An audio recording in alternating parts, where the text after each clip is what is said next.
Welcome back, mystery lovers. Today's case is going to keep you on the edge of your seat. The case of Julia Niswinder.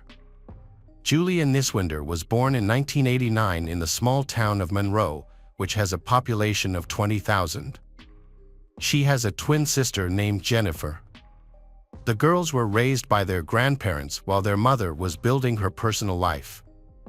Kim had given birth to them at 15, claiming she was raped at 14 by a guy she barely knew. However, relatives say he was someone familiar and close to the family. Regardless, he avoided taking responsibility. After discovering her pregnancy, Kim decided she wasn't ready to be a mother and entrusted her daughters to her parents. The grandparents became their official guardians and raised them as their own children. When the children grew up, their mother remarried Jim, who worked in the cleaning business, and they had another daughter. By then, Jennifer was already attending school and living with her mother. While Julia spent a lot of time with her grandparents on her mother's side. In high school, things changed. According to her mother, Julia became defiant and uncontrollable, often arguing with her twin sister, Jennifer. Eventually, their mother grew tired of the constant fights between the daughters.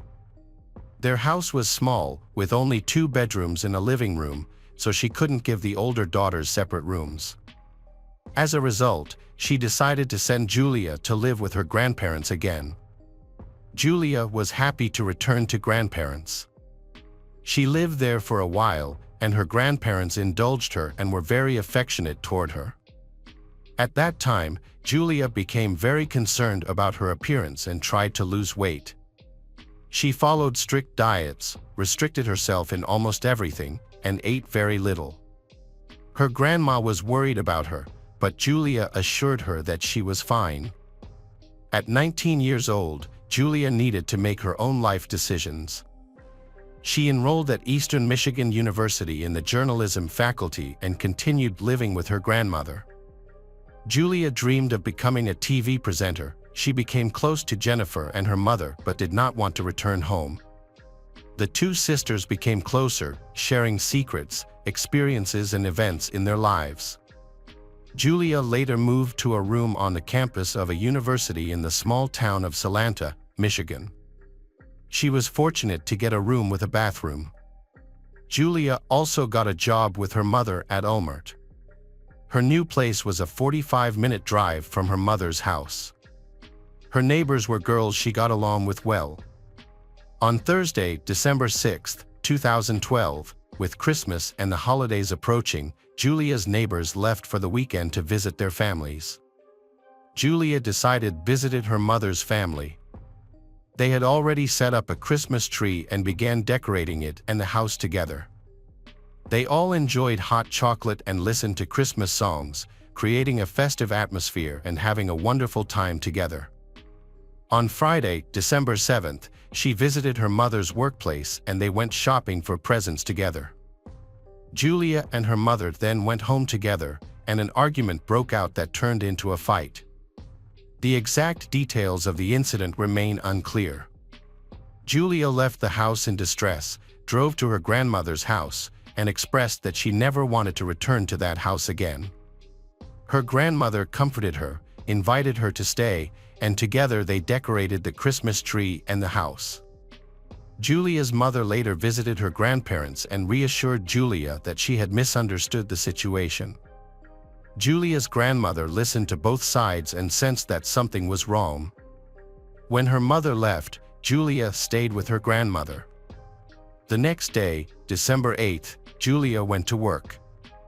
She saw her mother there but did not speak to her. As they passed each other, Julia's mother told her that she loved her. After her shift, Julia went home. During her lunch break, she met her sister Jennifer at a coffee shop and mentioned her plans for the evening, saying that she was going to meet a guy after work. But she kept the details a secret. Julia was very private about her personal life, so it was not surprising that Julia kept the information secret with Jennifer. After meeting with Jennifer, she rushed to the car without putting on her coat, despite the cold weather.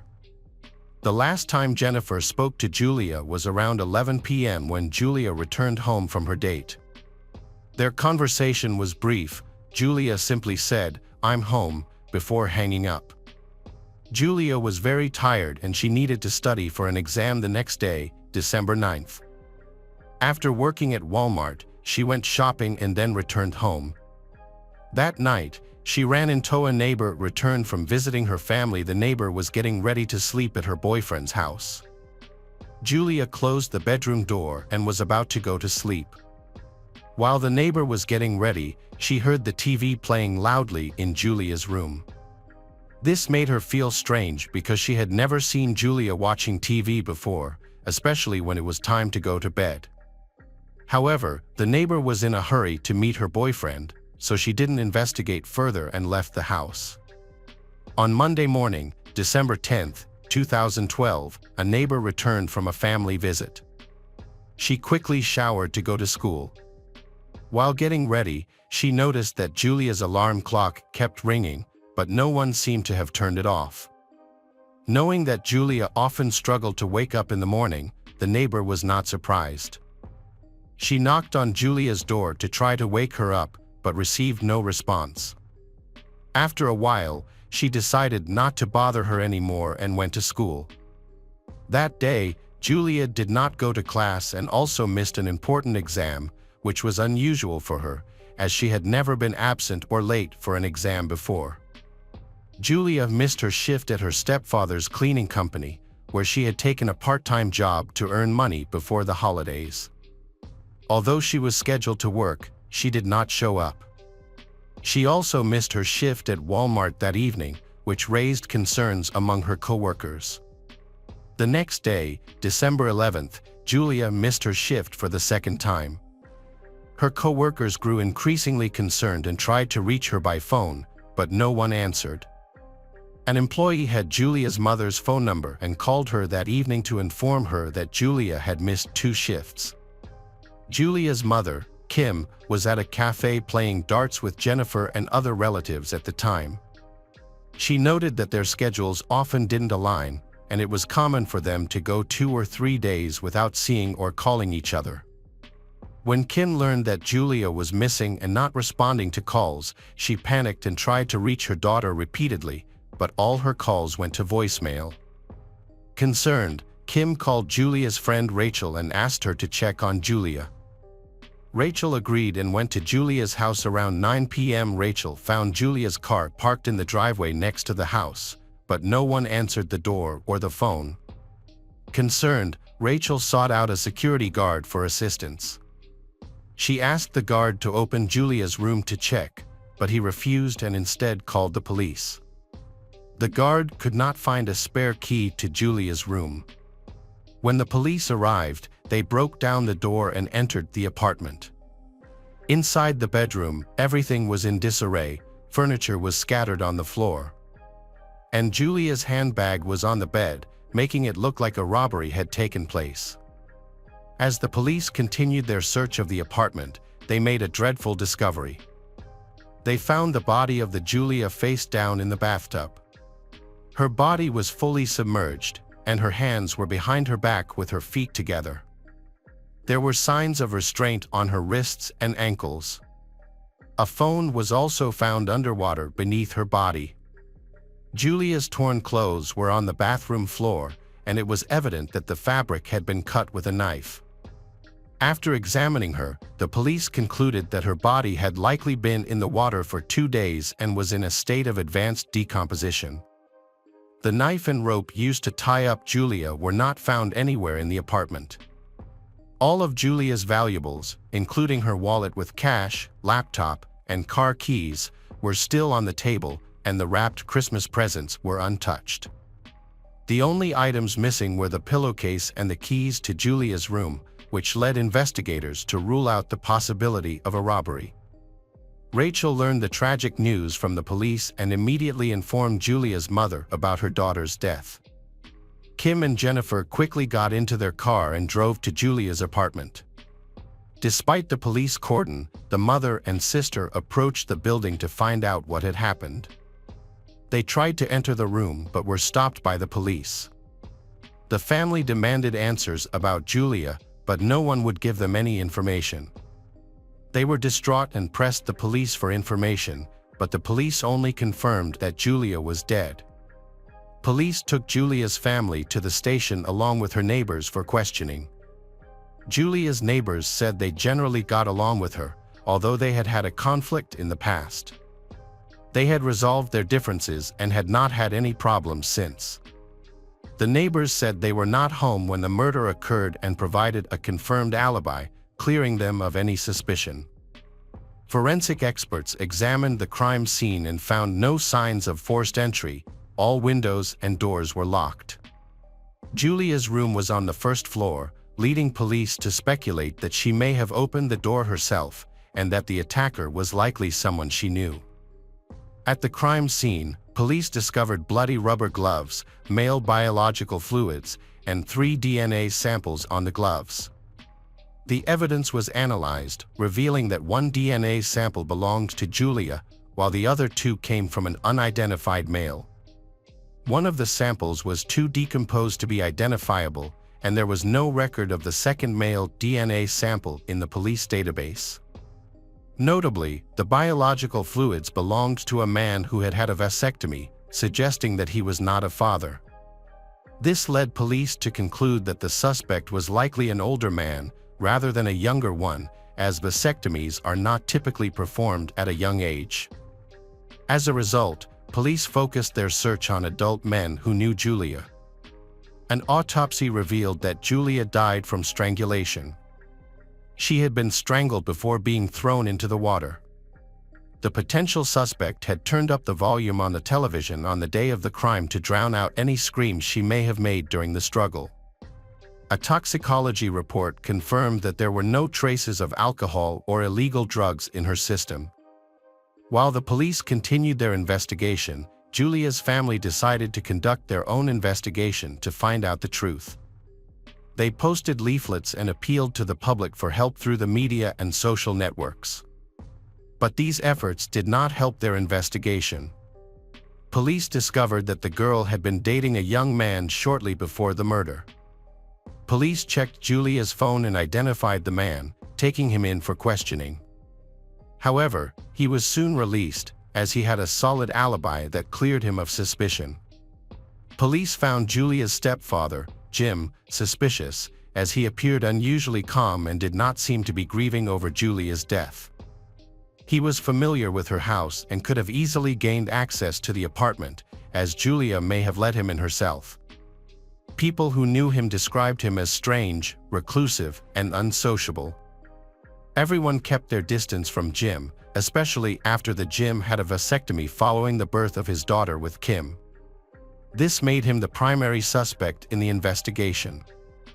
When Julia's mother, Kim, and her sister Jennifer found out about the suspicions surrounding Jim, they strongly defended him, believing he was innocent. Kim argued that she had trouble sleeping at night and frequently got up to use the bathroom due to health issues. She insisted that she would have noticed if Jim had left the bed that night, but he stayed with her the entire time. Kim rejected all allegations against Jim, explaining that she had previously been a victim of violence. She stated that if she had sensed any danger from Jim, she would never have allowed him near her daughters. Julia's grandparents were very concerned about her and decided to speak up. They informed the police about a fight that occurred at Julia's parents' house a few days before the tragedy. Although Julia didn't provide details about the conflict, she did say she would never return to that house. This raised questions about whether she had discovered something troubling or if there was another reason that led Jim to want to eliminate her. The grandparents noted that Kim and Jim's marriage was on the brink of divorce, as they frequently argued, and Kim had expressed that Jim might leave her. They hadn't shared a bedroom for a long time, making it difficult for Kim to know if Jim was home that night. This could explain Kim's intense protectiveness of her husband. She might have been trying to save their marriage or covering for him. In the early days after the incident, the police prevented Julia's mother and stepfather from entering her room where the crime took place, as they were collecting evidence and information. Despite this, Kim and Jim attempted to gain access to the room and were eventually successful, although Kim later said she did not remember how they got in. The police were surprised because they had not been granted permission to enter the room. Once inside, her parents immediately began unpacking and cleaning the room. First, they dumped a large bag of trash in the bathroom. After the cleanup, much of the original crime scene became untraceable. Additionally, Julia's car, which she had saved up to buy and was still paying for, was quickly sold by her parents, on the grounds that they could no longer afford the loan. This raised significant suspicions. The FBI eventually got involved.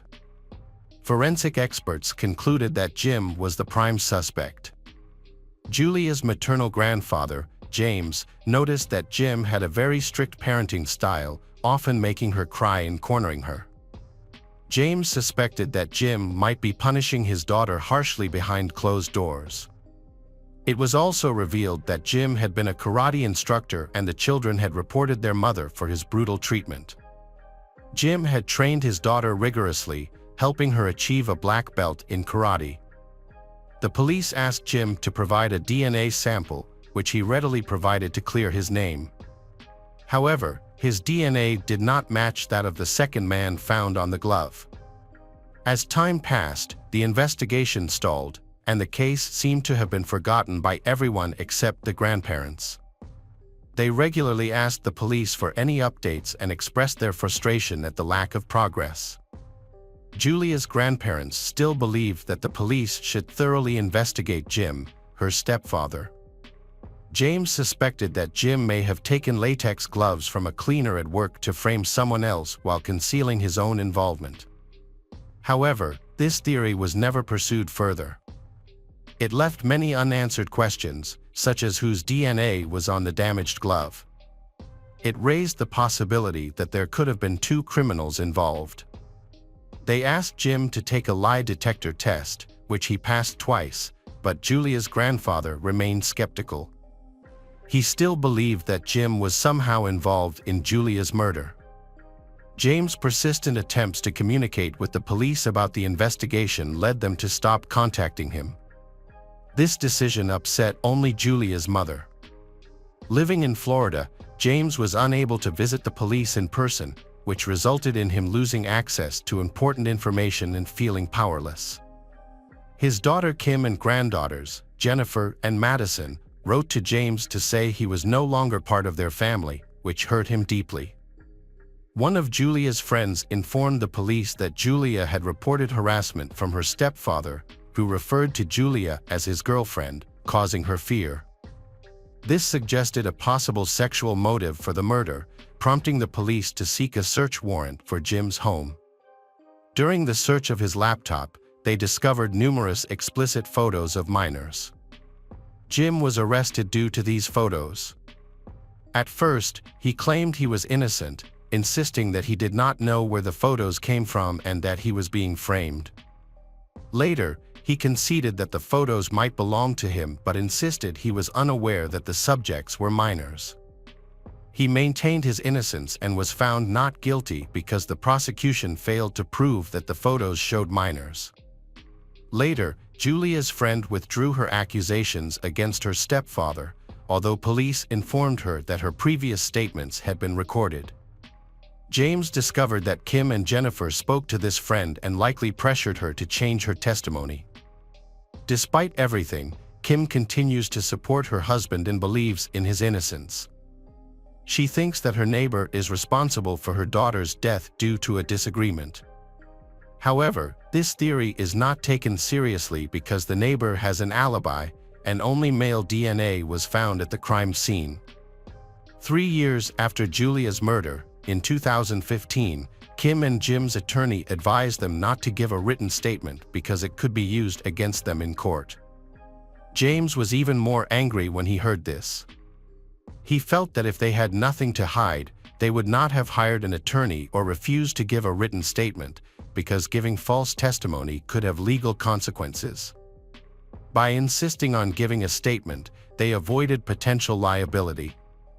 It was later discovered that the police had overlooked a crucial piece of evidence. It was the bathtub rug that might contain the criminal's DNA. This information emerged when new police took over the case. They reviewed all the documents and paid special attention to this rug. However, the police could not find it. Julia's mother allowed them to search among Julia's belongings, which she had taken from Julia's room and stored in a storage room, but the rug was not among them. Its disappearance is a mystery. Only Julia's family had access to the storage facility. Julia's grandfather suspected that her mother and stepfather had thrown the rug away while cleaning the bathroom, along with the trash. The stepfather's mother and Julia's twin sister both insist that there was no argument in their home a few days before Julia's murder. They described the gathering as warm and friendly, with no disagreements. The James is determined to seek justice for Julia. He has thoroughly researched DNA and discovered that technology has made significant advancements in the past decade, allowing for the analysis of damaged or weak DNA samples. He is puzzled by the police's disregard for his requests and suggestions, as they appear reluctant to pursue the case. Julia's mother, Kim, has divorced Jim, but they remain on good terms and maintain communication. She continues to support Jim's innocence and views him as the decent person. As a result, there have been no arrests in the case, and the perpetrator remains unpunished. Hello friends, welcome to our channel. Today, we're going to take a look at another horrible case with you. The case of Maricela Botella Valadez. Maricela Botella Valadez was born in 1997 in Seattle, Washington. She was the eldest of 2 children in a family of Latin American descent. People described her as a sweet, sociable young woman who always had many friends, performed well in school, and after graduating, became a student at a prestigious university. Furthermore, Maricela was considered truly beautiful, petite, slim, with big brown eyes, luxurious hair, and a flawless figure. On Saturday, October 3, 2020, she flew to Dallas to meet up with old friends. However, by Monday morning, she planned to return. Her brother was supposed to meet her at the airport on October 5th, after which they would head to the university together. But the plane arrived without her. The search for her began when her brother realized she was not among the passengers from the flight. Concerned, he tried to call her, but her phone was turned off. He then called their parents to inform them about the situation. Since Maricela was a serious and responsible young woman, her disappearance without warning and not showing up for university classes was out of character. The family started calling her friends in Dallas, trying to find out where she might have gone and where she was last seen. It turned out that the night before, she had been partying at one of the city's most popular clubs, where she met a black man named Chuck. The pair danced, enjoyed themselves, and had alcoholic drinks, after which they disappeared together. Maricela was not seen again, and her phone went unanswered. The information seriously alarmed and frightened her parents, so they immediately decided to report her disappearance to the police. It turned out that the young woman had indeed bought tickets for a flight to Seattle, but for some reason she had not boarded the plane. No one had seen her since that night, and no one knew where she might be. The officers reviewed external surveillance camera footage, which showed she leaving with a young man whose face was unclear. The footage suggested she was walking with him voluntarily. They got into a black Audi and drove away in an unknown direction. Days passed without contact or signs of life from her. She hadn't logged into her social media accounts, and there were no transactions on her bank cards. The police needed to identify the mysterious man she was with to determine where to look for her. One of her friends mentioned that her companion might be named Chuck, but that information was insufficient. Fortunately, street camera footage helped investigators determine the direction the car traveled. The pair was also caught on camera at a supermarket, where they appeared happy and affectionate. The young woman picked out drinks and candies, and the young man paid using a card in the name of Charles Beltran. It was discovered that Beltran, a 31-year-old musician, had a criminal past, including 2 incarcerations for robbery and armed assault. He had recently been released on parole and was preparing to release his own music album. Investigators tracked down his address and found that her phone had been active at that location on the night she disappeared. When police visited the address with an FBI agent, they found the house empty, but managed to contact the owner, Lisa Dyke, by phone. She claimed Charles Beltran had been renting a room from her, but moved out 2 weeks prior, and she had no knowledge of his whereabouts. With the sole suspect unlocated, law enforcement obtained a warrant to search the house. What they found was alarming and frightening. The house was in disarray, with dirty dishes, moldy food, and trash scattered everywhere. It seemed as though the occupants had left in a hurry, taking only essentials. Notably, numerous empty bottles of cleaning and detergent products were found, with traces on the floors and carpets, indicating a thorough cleaning had taken place. In one of the upstairs rooms, a black statue of death, resembling the Mexican cult of Santa Muerte, was set up as an altar with wax candles, dried flowers, and 2 metal bowls. A thorough examination of the house revealed wiped blood stains in one of the bedrooms, the bathroom, and the hallway. The bedroom with the blood-soaked carpet belonged to Charles Beltran.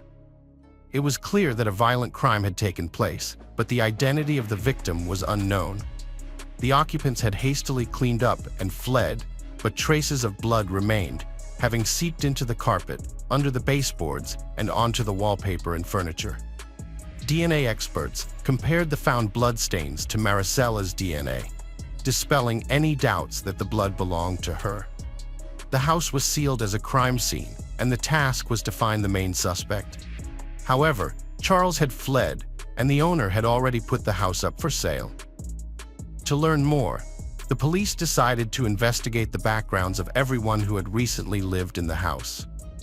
Neighbors revealed that 3 people lived in the house: 57-year-old Lisa Dyke, 48-year-old Nina Morano, and 31-year-old Charles Beltran.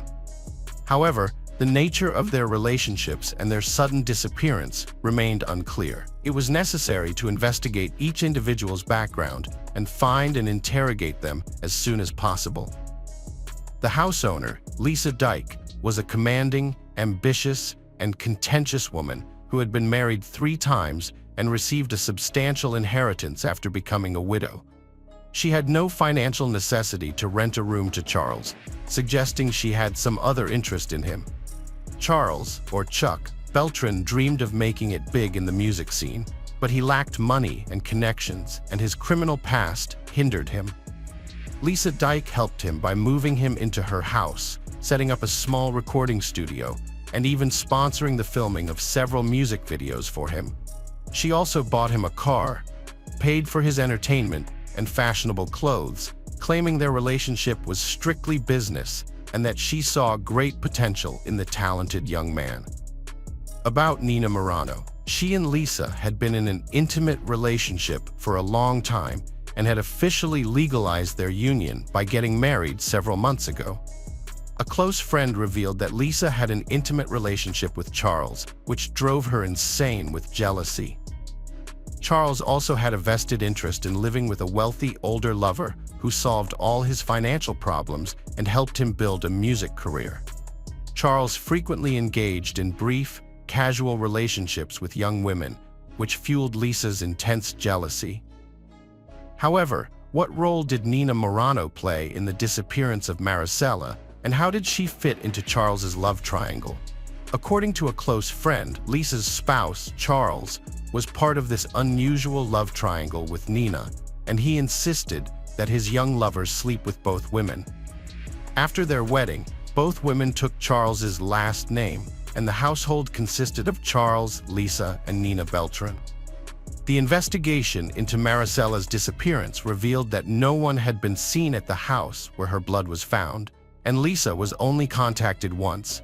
She claimed to be in another state and then ceased responding to calls. The whereabouts of Nina and Charles, the main suspect, were also unknown. Mobile phone signals indicated that on the night of October 5th, all 4 individuals, including Maricela, were at the house. By early morning, their device signals had moved to a suburban area of Dallas, where they eventually disappeared. A few days later, Lisa responded from her second work phone, which also became unreachable. Using geolocation data from the mobile devices, the route the group took that night was traced, and the stops they made were identified. It was presumed that they might have disposed of Maricella's body in that area, defining a broad search radius. However, the search operation was slow and eventually halted due to the vast and difficult-to-navigate area. In March 2021, a local hunter stumbled upon a human skull in the woods, which was later identified as Maricella's through dental records. Although the advanced state of decomposition and animal damage made it impossible to determine the exact cause of death, characteristic marks on the bones suggested knife wounds. The authorities soon tracked down Lisa, who had moved to Florida with Nina and rented a house in Miami. However, only Nina was apprehended, while Charles went into hiding. Although he occasionally communicated with former girlfriends, he left no traces of his whereabouts. Nina, now incarcerated, refused to provide any information, claiming she knew nothing about Maricella's fate. Meanwhile, Lisa attempted to hire a good lawyer for her spouse using her connections. It emerged that Nina had put her house in South Carolina up for sale, indicating that she needed the money to continue hiding or leave the country. A month after her disappearance, authorities found and arrested Lisa, and both women were taken back to Dallas. During initial questioning, they refused to cooperate, and each was held on a $500,000 bond. They managed to post bail and were released under house arrest, wearing tracking bracelets to monitor their movements. However, they made a daring escape attempt in August of that year. Meanwhile, the police tracked Charles to Utah, where he was hiding at the home of one of his ex-girlfriends. She was raising a 5-year-old son fathered by Beltran and was thrilled to see him, not questioning his sudden return. Charles initially refused to testify or cooperate with the police, hoping his wealthy lover would use her money and connections to hire a good lawyer and help him avoid prison. However, the situation changed drastically on Christmas Eve 2012. The tracking bracelets worn by Lisa and Nina suddenly went offline due to holiday chaos, and it took until the next day for the police to arrive at their location. By then, the suspects were gone. It turned out they had been planning their escape for months and had already crossed the border into Mexico. From there, they flew to South Korea, where their trail was lost in Cambodia. The FBI joined the investigation, working with Cambodian police and immigration services to track down the fugitives. She came under law enforcement's radar after withdrawing a large sum of money from an ATM.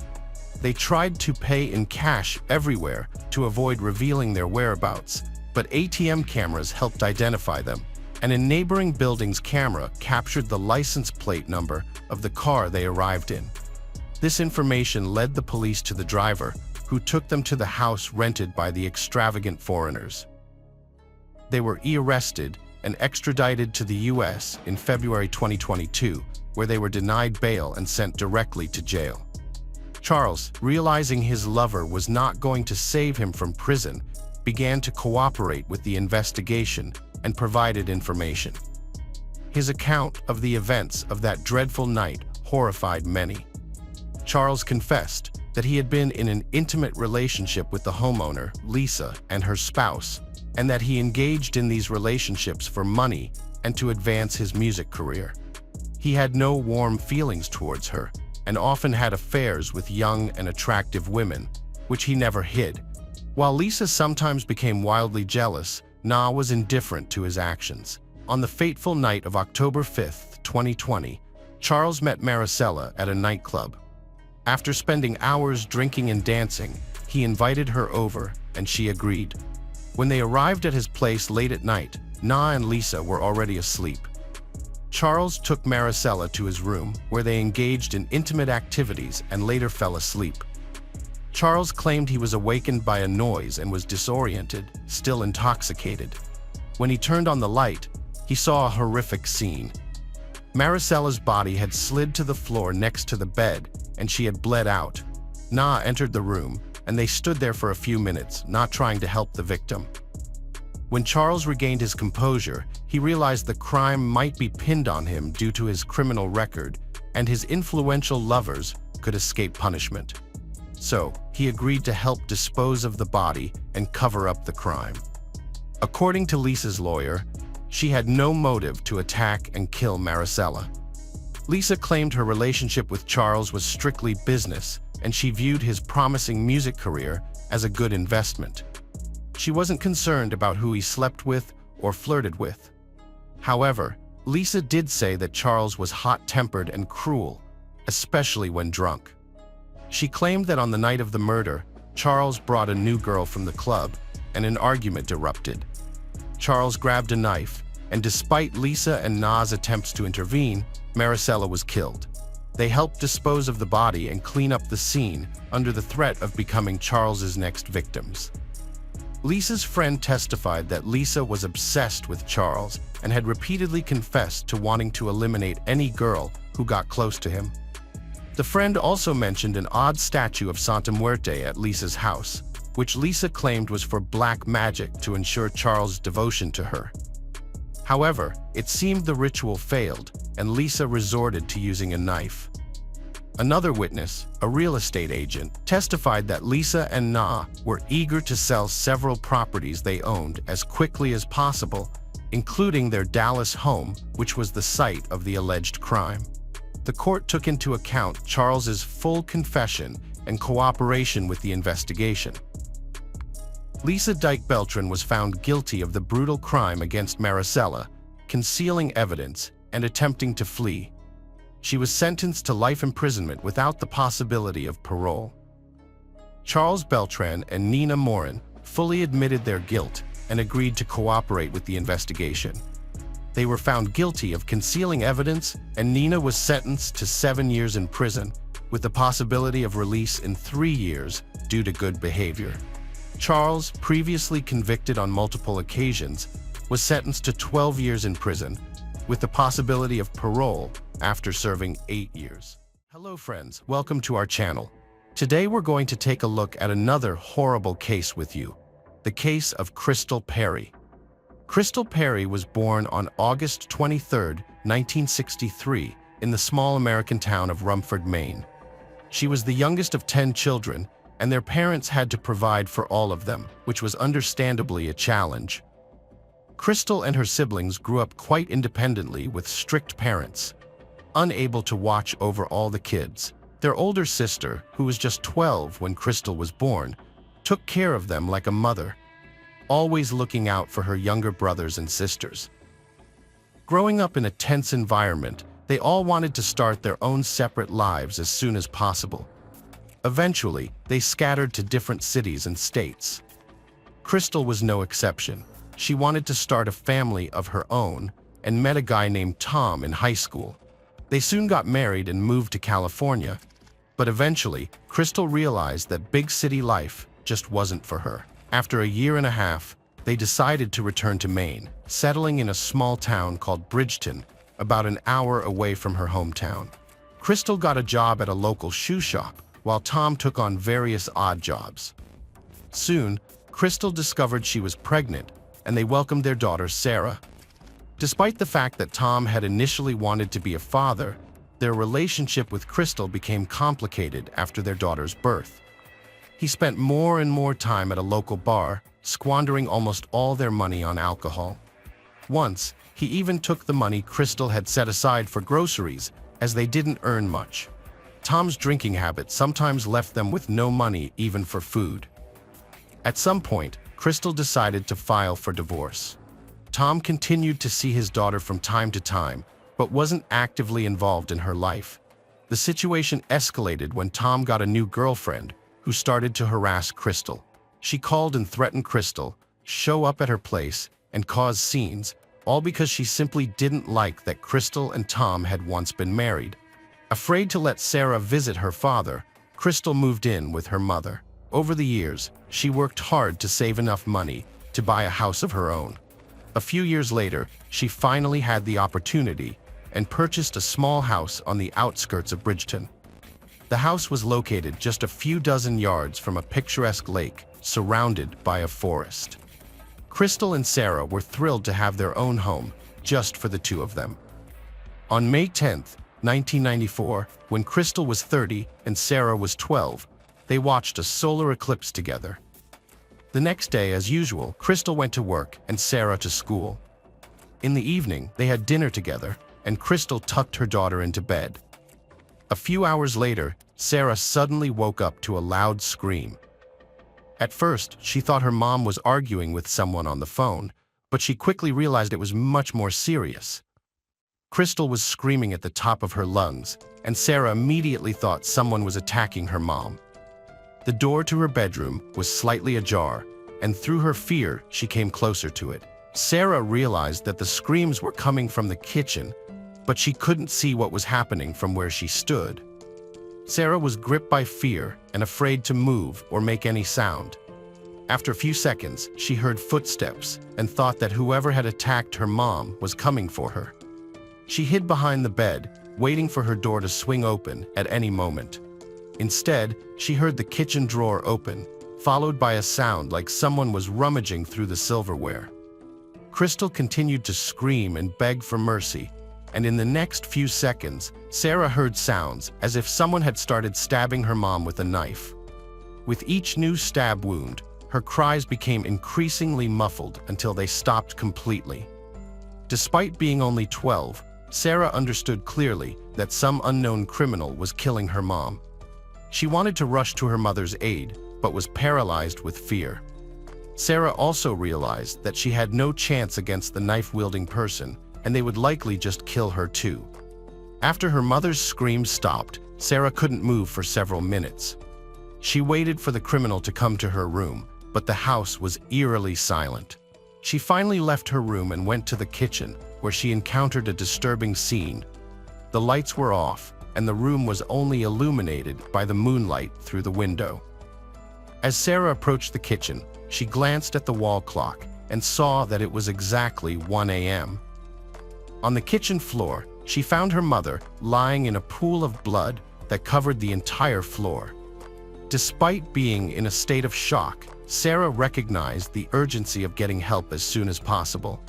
Next to her mother's hand, she saw the telephone receiver. She picked it up and dialed 911, but there was complete silence on the line. Sarah then rushed to Crystal's room, where the second phone was, and tried to call the police again, but this number also did not work.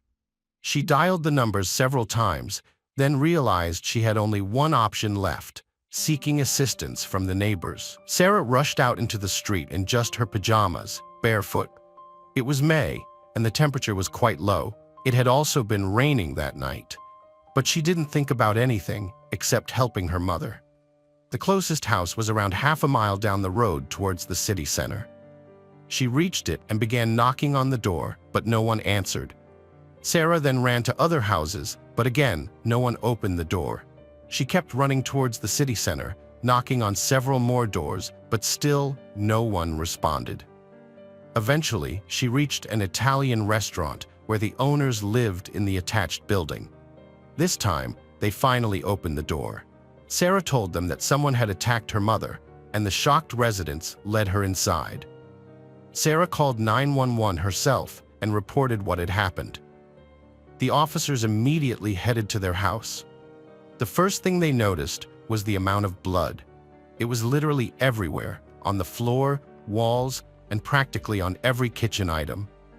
Crystal was dead, and the medical experts could tell at a glance that she had almost no chance of survival, even if she had received help immediately after the attack. Given the severe blood loss, it would have been impossible to save her. On the front door glass, the police found a palm print, but quickly realized it likely belonged to Sarah. No other fingerprints were found at the crime scene, but there were numerous shoe prints on the kitchen floor, stained with blood. Investigators took photos to try to determine the size and model of the shoes, thinking they had most likely belonged to the killer. The prints also led toward Sarah's bedroom, but for some reason, the perpetrator turned back and didn't enter the room. Detectives also noticed a strange detail. Apparently, the killer tried to wipe away some of the blood from the floor. Considering that almost the entire kitchen was covered in it, along with Crystal herself, this seemed odd. It was obvious he couldn't have wiped away all the blood. Then detectives noticed that some blood drops on the floor were in different shapes. Most of them looked as if they had landed at an angle. According to investigators, they had likely flown off the knife the perpetrator used to attack the victim, but there were also other drops that had fallen on the floor at a right angle and, judging by the splatters, from a greater height. Detectives speculated that apparently the perpetrator had injured themselves during the murder, and this blood belonged to them.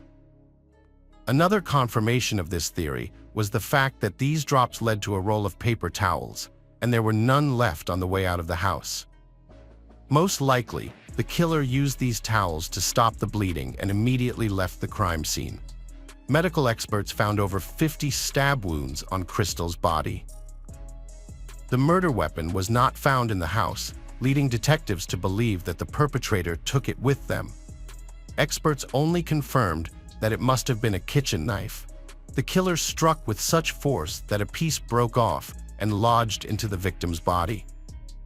Crystal had also been sexually assaulted, and experts were able to extract a sample of the perpetrator's semen along with the blood drops. It was sent to the lab. However, there was a problem. Due to funding shortages, the local laboratory was quite overloaded, so results would take at least 6 months. As a result, detectives had to begin the investigation without any evidence. First, they ruled out robbery, since nothing was missing from the house. There were no signs of forced entry either, leading police to speculate that the victim had opened the door to the perpetrator herself. She was in her pajamas, suggesting she was unlikely expecting guests. Investigators theorized that she either knew the killer or someone unfamiliar knocked on the door and convinced her to let them in under some pretext. The detective decided to start with the only witness, Sarah. They went to the hospital where she was being held for health checks and began questioning her. The police asked why she ran to the neighbors instead of calling 911 from home. Sarah replied that both their phones weren't working.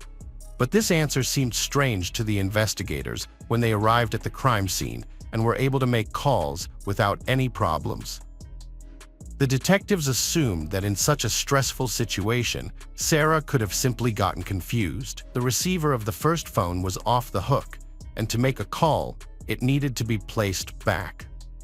As for the second phone, they didn't rule out that Sarah might have dialed the wrong number in haste, or the phone line might have temporarily gone out due to the rain.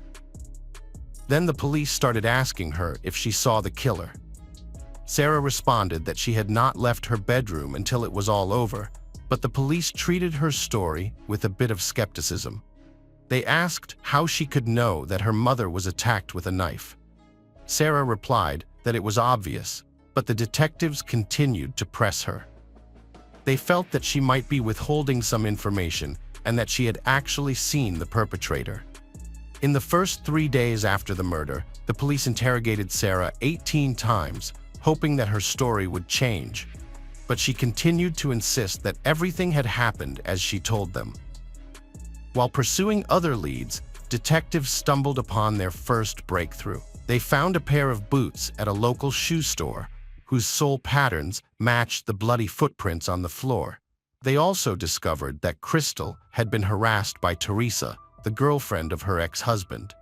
Despite the killer being obviously a man, the police decided to investigate her, considering that Teresa had repeatedly threatened the victim with murder.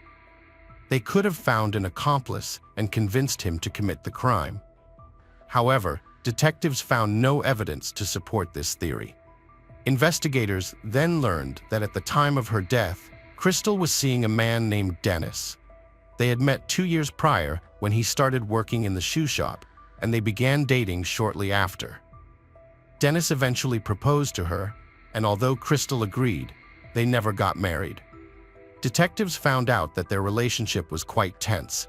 Crystal and Dennis argued a lot, and sometimes he displayed aggressive behavior, such as breaking things or hitting the wall. However, the police couldn't find any evidence that he had ever raised a hand on Crystal. The next day after the murder, they went to his house. When he opened the door, The investigators asked if he had left his house that night or seen Crystal.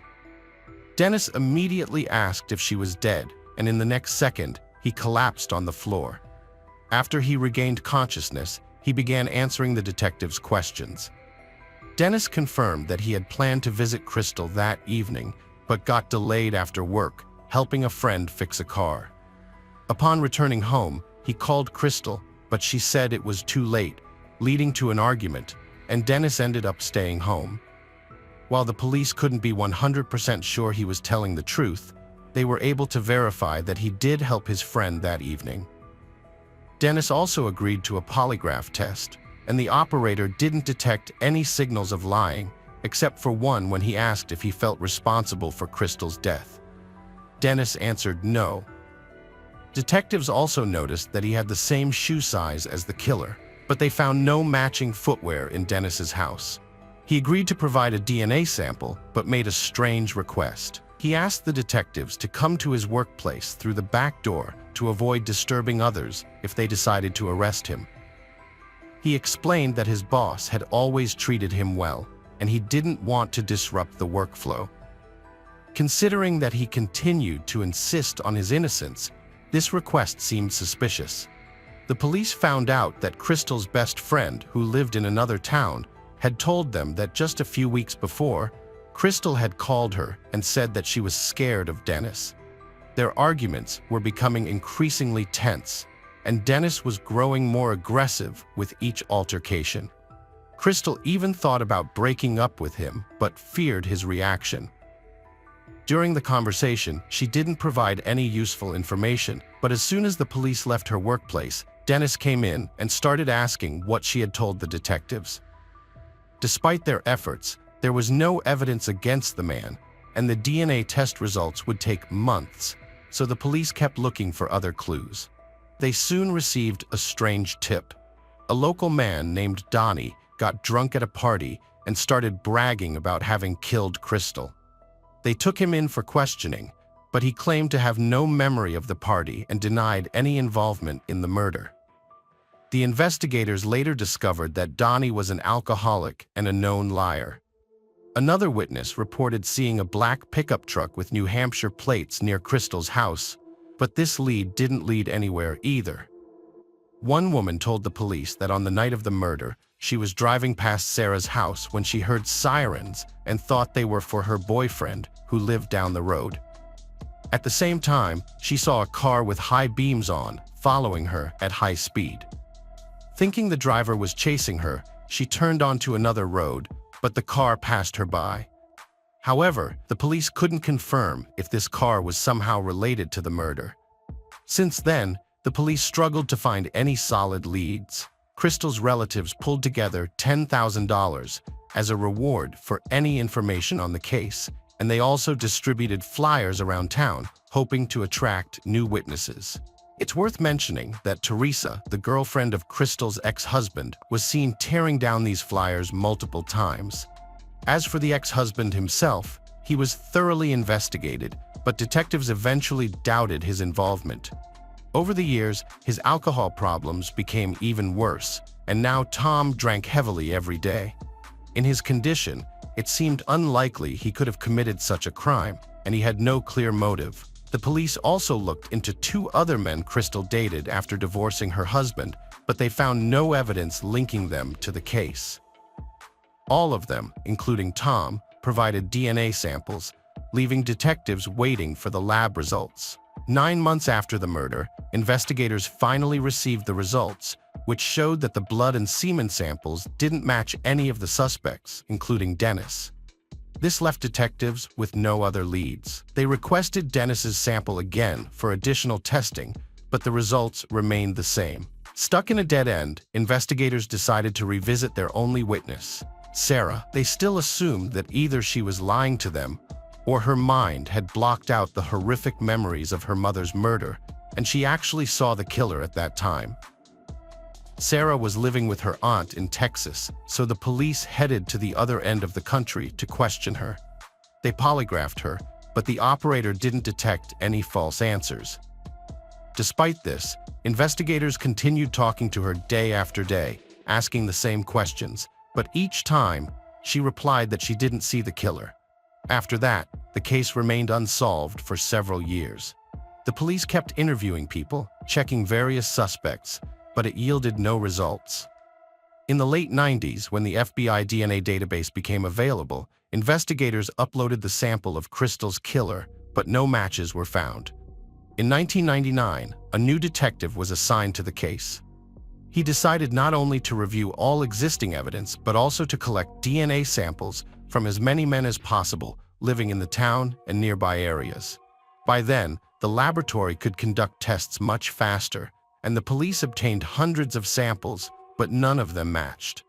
The new detective also reached out to Sarah and persuaded her to work with a psychologist to try to recover suppressed memories. She agreed, but the psychologist concluded that Sarah truly didn't remember anything and was telling the truth about not seeing the perpetrator. Since then, the case remained unsolved for many years. Detectives kept working on it, but couldn't find any new leads. This continued until 2006, when something unexpected happened. Detectives received a message. A DNA sample was entered into the FBI database, and it matched with the blood and semen left by Crystal's killer. The owner of the DNA turned out to be a man named Michael Hutchinson, who had never been a suspect in the case. Detectives found out that in 2003, he was arrested for assault and threats with a weapon, resulting in a 6-month prison sentence and 3 years of probation. At the time, his DNA sample was taken, but for some reason, it wasn't uploaded to the FBI database and remained stored in the lab. 3 years later, Michael was arrested for drunk driving with his children in the car. He was released on bail, but he didn't show up for his court hearing, so he was sent to prison. Michael was also arrested right at his own wedding and placed in a cell. His DNA sample was taken again, and this time, it was immediately uploaded to the database. Soon after, investigators in Crystal's case received a match. The detective called Sarah and informed her about this, but asked her to keep the information secret until the official charges were filed. He also asked if she knew this person, and Sarah said no. Considering that Michael was already behind bars, the detective began slowly building the case to ensure that the suspect had no chance of escaping punishment. He found out that at the time of the murder, Michael lived in Bridgeton, just 2 miles from Crystal's house. Michael, who was 19 at the time, lived near the Italian restaurant where Sarah called the police. He drove to his mother's house almost every day, which was just a little further away than Crystal's house, so Michael regularly passed by it. For the detective, it meant that he could have seen Crystal multiple times. Eventually, he went to see Michael in prison, but the man claimed to have no connection to the murder and said he never knew the victim. Considering that his DNA was found on her body and his blood was found at the crime scene, the detective didn't rush to believe him. While in prison, the detective noticed something interesting. Michael had a large scar on his palm, and as we recall, Crystal's killer likely cut his hand during the murder. Although in court this could not be considered strong evidence, the presence of DNA was more than sufficient, so Michael was finally charged with murder. According to the prosecution, the man, a known user of illegal substances, had repeatedly seen Crystal as he passed by her house on that fateful night. He decided to assault her, and considering that he refused to confess, it was difficult to speculate on how exactly everything happened. But with the available evidence, the outcome was clear. Michael assaulted and killed her. During the trial, an explanation was also found for the fact that the killer managed to not leave a single fingerprint at the crime scene. The answer was quite unexpected. Michael worked as a bricklayer, and over time, people who have been engaged in this job begin to wear away the patterns on their palms, making it physically impossible for them to leave fingerprints on various surfaces. In his defense, Michael told his version of events. He said he met Crystal at a bar, and they went back to her place, where they had consensual intercourse. At some point, an unknown man in a black motorcycle jacket burst into the house, knocked Michael out, and killed Crystal. When he regained consciousness, Michael tried to fight off the attacker, but the assailant injured him in the hand and fled. Michael himself also decided to leave the crime scene without any reasonable explanation. His story obviously seemed highly doubtful. The only shoe prints on the floor also belonged to him. If his story was true, the intruder would have had to take off his shoes before breaking into the house, and it still wouldn't have explained the absence of any other marks on the floor. Furthermore, there wasn't a single witness who saw Crystal at that bar. The trial ended on April 9, 2007, and Michael was unanimously found guilty. He received a life sentence without the possibility of parole and remains in prison to this day. As for Sarah, her mother's murder undoubtedly had a critical impact on her. However, over the years, she found the strength to move forward. She attended college, became a writer, and published a book about her mother's murder, compiling all the available information. Moreover, when she was working on the book, Sarah managed to uncover new facts overlooked by the police. She discovered that during those years, Michael often borrowed his father's car, a black Ford pickup truck with New Hampshire license plates. As we recall, one witness reported seeing such a vehicle near Crystal's house. She also remembered the woman who told the police about the car with its high beams on, speeding past her on the night of the murder. At the time, the woman mentioned she mistook the ambulance sirens for police and thought they were heading to her boyfriend's house. That boyfriend was Michael. The police put his name in an address in the report, but back then, they decided there was no connection and didn't bother to investigate him further. Perhaps if the police had decided to speak with him, they would have noticed the cut on his hand, and the case would have been solved much sooner. Hello friends, welcome to our channel. Today we're going to take a look at another horrible case with you. The case of Angela Craig. The Craig family, who lived in a $1 million home in the Denver suburbs, seemed like an average family with 6 kids, despite their financial struggles. However, their life took a dark turn on March 6, 2023, due to a protein shake. Angela Craig, a loving mother of 6, died suddenly on March 18, 2023, leaving her family in shock. Her husband James Craig's web of lies soon unraveled, revealing a sinister plot he had conceived to murder her. As the investigation progressed, the Craig family was appalled to discover one disturbing revelation after another, turning their seemingly normal life into a living nightmare. Angela Craig was pronounced brain dead at 4:29 p.m., but the reason behind her sudden death remained a mystery. Despite being perfectly healthy beforehand, her condition rapidly deteriorated, leaving doctors baffled. Her organs began shutting down, and it was unclear how someone who was formerly healthy and active, even taking trips to visit family members, could decline so quickly. Aurora, a charming eastern suburb of Denver, Colorado, is renowned for its outdoor activities, excellent schools, and pleasant atmosphere. The Craig family, consisting of James, Angela, and their 6 children, Oliver, Mira, Belle, Violet, Nora, and Cleo, called this town home. James and Angela, who married in 1999 when they were 20 and 21 years old, were deeply in love and eager to start a family. Originally from Dodge City, Kansas, they relocated to Denver after James completed dental school and taught at UMKC. James eventually started practicing at Summerbrook Dental, where Angela would occasionally lend a hand. Summerbrook Dental became the top choice in the region. Beyond dentistry, the Craigs were active in the LDS and Mormon Church, where Angela took on various roles, including teacher, choir director, youth organization leader, and family history consultant.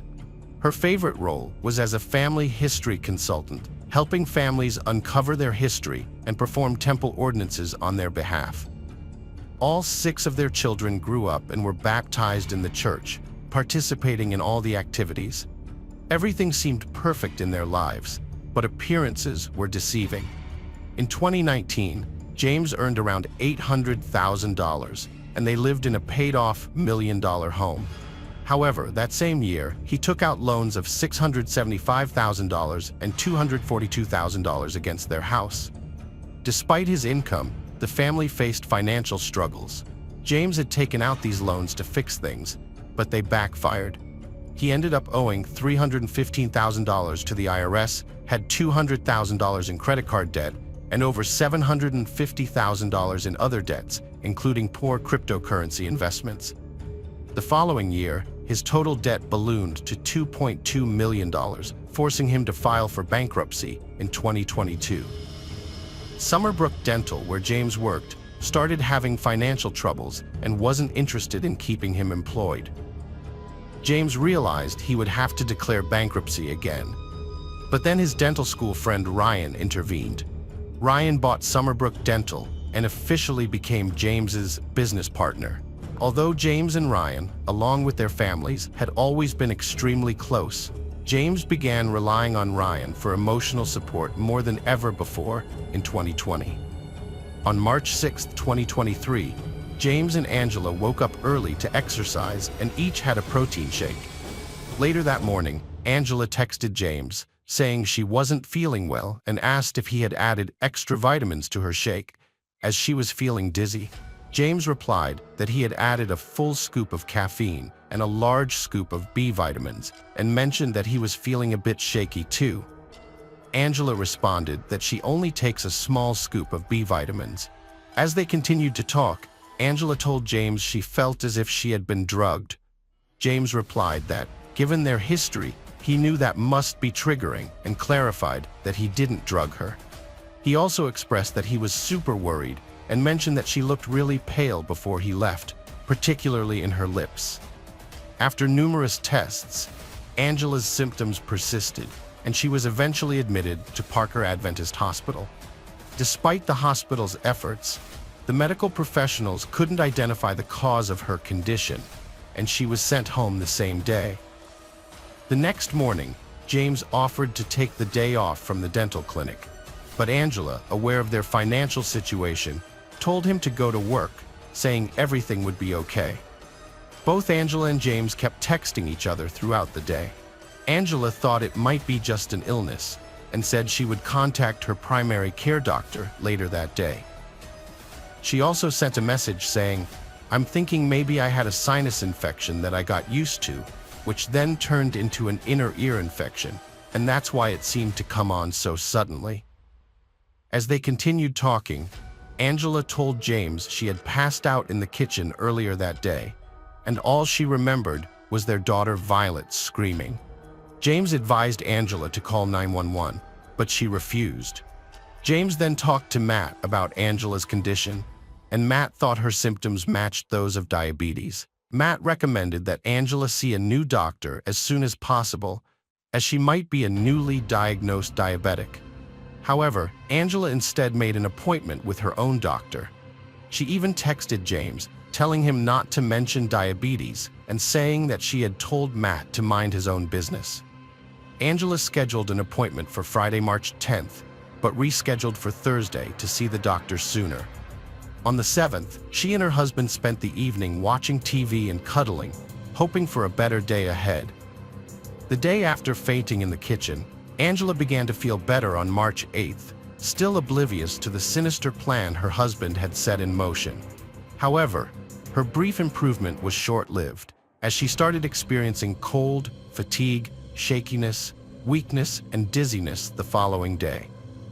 On March 9th, a family friend brought a glucometer to their home, and Angela's initial reading was 179.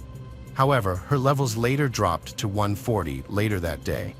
As her symptoms persisted, she was eventually admitted to the hospital. After hearing about Angela's condition, James texted her, "Man, baby, you've got to stop scaring me like this. I love you so much, and I'm not used to all of this excitement." His words could be interpreted as either an attempt to reassure Angela and lighten the mood, or as a sarcastic response, given that his plans seemed to be working. That same day, James and Andre exchanged texts on various topics, including church, the kids, and family matters. Over the next 5 days, doctors conducted a series of tests to determine the cause of Angela's condition. The test results suggested that her symptoms were mainly related to blood pressure and vomiting. During this time, family members and friends rallied around Angela, helping with childcare, providing meals, and offering emotional support.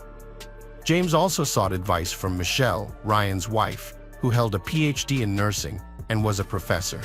She, too, was trying to understand what was happening to Angela, although she was unaware of James' plan, which he had set in motion on March 10th. James confided in Michelle that the uncertainty was taking a toll on him. He shared that Angela's blood pressure was a significant concern, having recently spiked to 100/60 from a previous reading of 56/44. The doctors, he said, intended to keep her under observation for another night.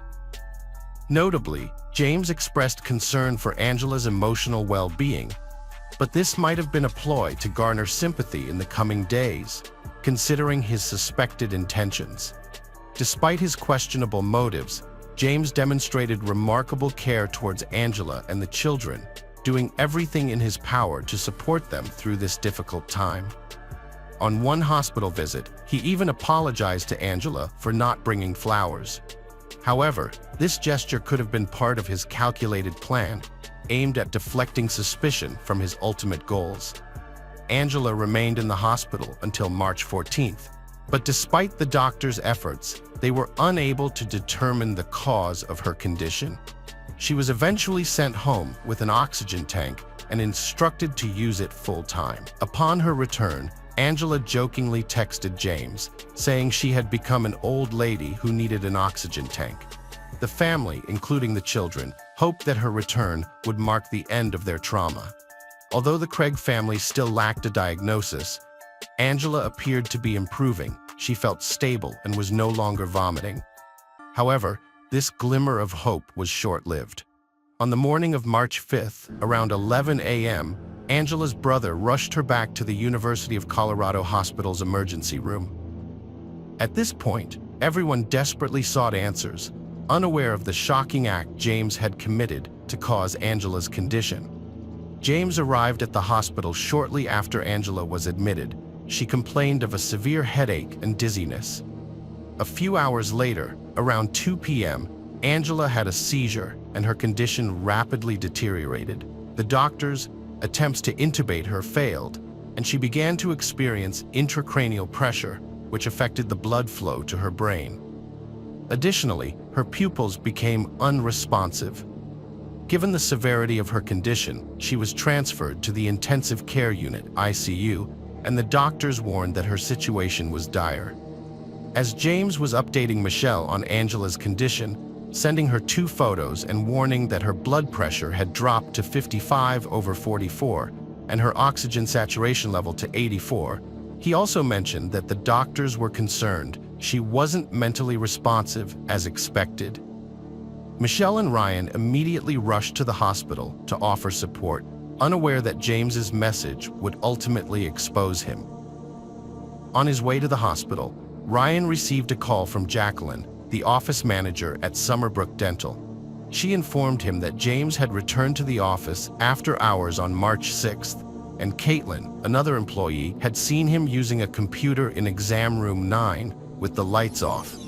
Although this might have seemed like a routine office matter, James had no reason to use that computer since he had one in his own office and often brought his laptop to work.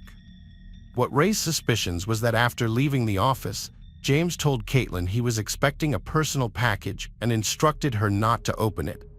On March 13th, a package arrived at the office and was opened by an unsuspecting employee who was not aware it was a personal item. The package contained a foil square with a biohazard warning and a slip with the label potassium cyanide. The employee resealed the package and handed it over to James. When Caitlin learned about Angela's condition, her suspicions were aroused and she discussed it with Jacqueline. Her suspicions were fueled by the fact that Angela's symptoms, nausea, low blood pressure, and vomiting, were similar to those Caitlin had previously experienced due to potassium cyanide poisoning. Caitlin also recalled that James had told Angela he wanted a divorce and that both were having relationship problems. She knew that James had a history of addiction to porn since his teenage years, had gambling issues, and had been involved in multiple affairs. Ryan and Michelle arrived at the hospital, each coming separately, and they spoke with James. Afterwards, Ryan approached one of the nurses and shared all the information he had gathered from Jacqueline, including his suspicion that Angela's husband might have poisoned her. Later, Ryan got a call from James, who confessed to leaking information about a package. James initially claimed the package held an engagement ring for Angela, but Ryan was skeptical and confronted him. Under pressure, James changed his story, alleging that Angela had requested he order the potassium cyanide. The autopsy and toxicology reports revealed that Angela had a toxic mix of 3 substances in her bloodstream: potassium cyanide, arsenic, and tetrahydrazine. The authorities ruled her death as a homicide, and James Craig was subsequently taken into custody, charged with first-degree murder. The police investigation into James's involvement in Angela's death included executing search warrants at his home, dental office, and personal devices. Authorities also conducted individual interviews with James and his children. Furthermore, a child protective services worker reached out to the family, during which James revealed that Angela had previously considered suicide and that he had intervened in several instances to prevent her from harming herself. James also disclosed that he had requested a divorce in December 2022, which seemed to exacerbate Angela's depression. Notably, James mentioned that Angela had overdosed on opioids, information that the caseworker was obligated to report, and speculated that her toxicology reports would reveal unusual findings. However, when questioned separately, James's children did not corroborate these claims. The eldest child, aged 20, would likely have been aware of Angela's struggles with depression and suicide attempts, yet James never sought medical or psychiatric help for her. James sent a message to Ryan expressing his disappointment that Ryan had involved the authorities. James suggested that if Ryan truly cared about him, he wouldn't have spoken to the police unless absolutely necessary. The message read, "I understand why you made that choice, but if you had approached me personally, we could have had an honest conversation. I might have shared some details that would have prevented this whole ordeal.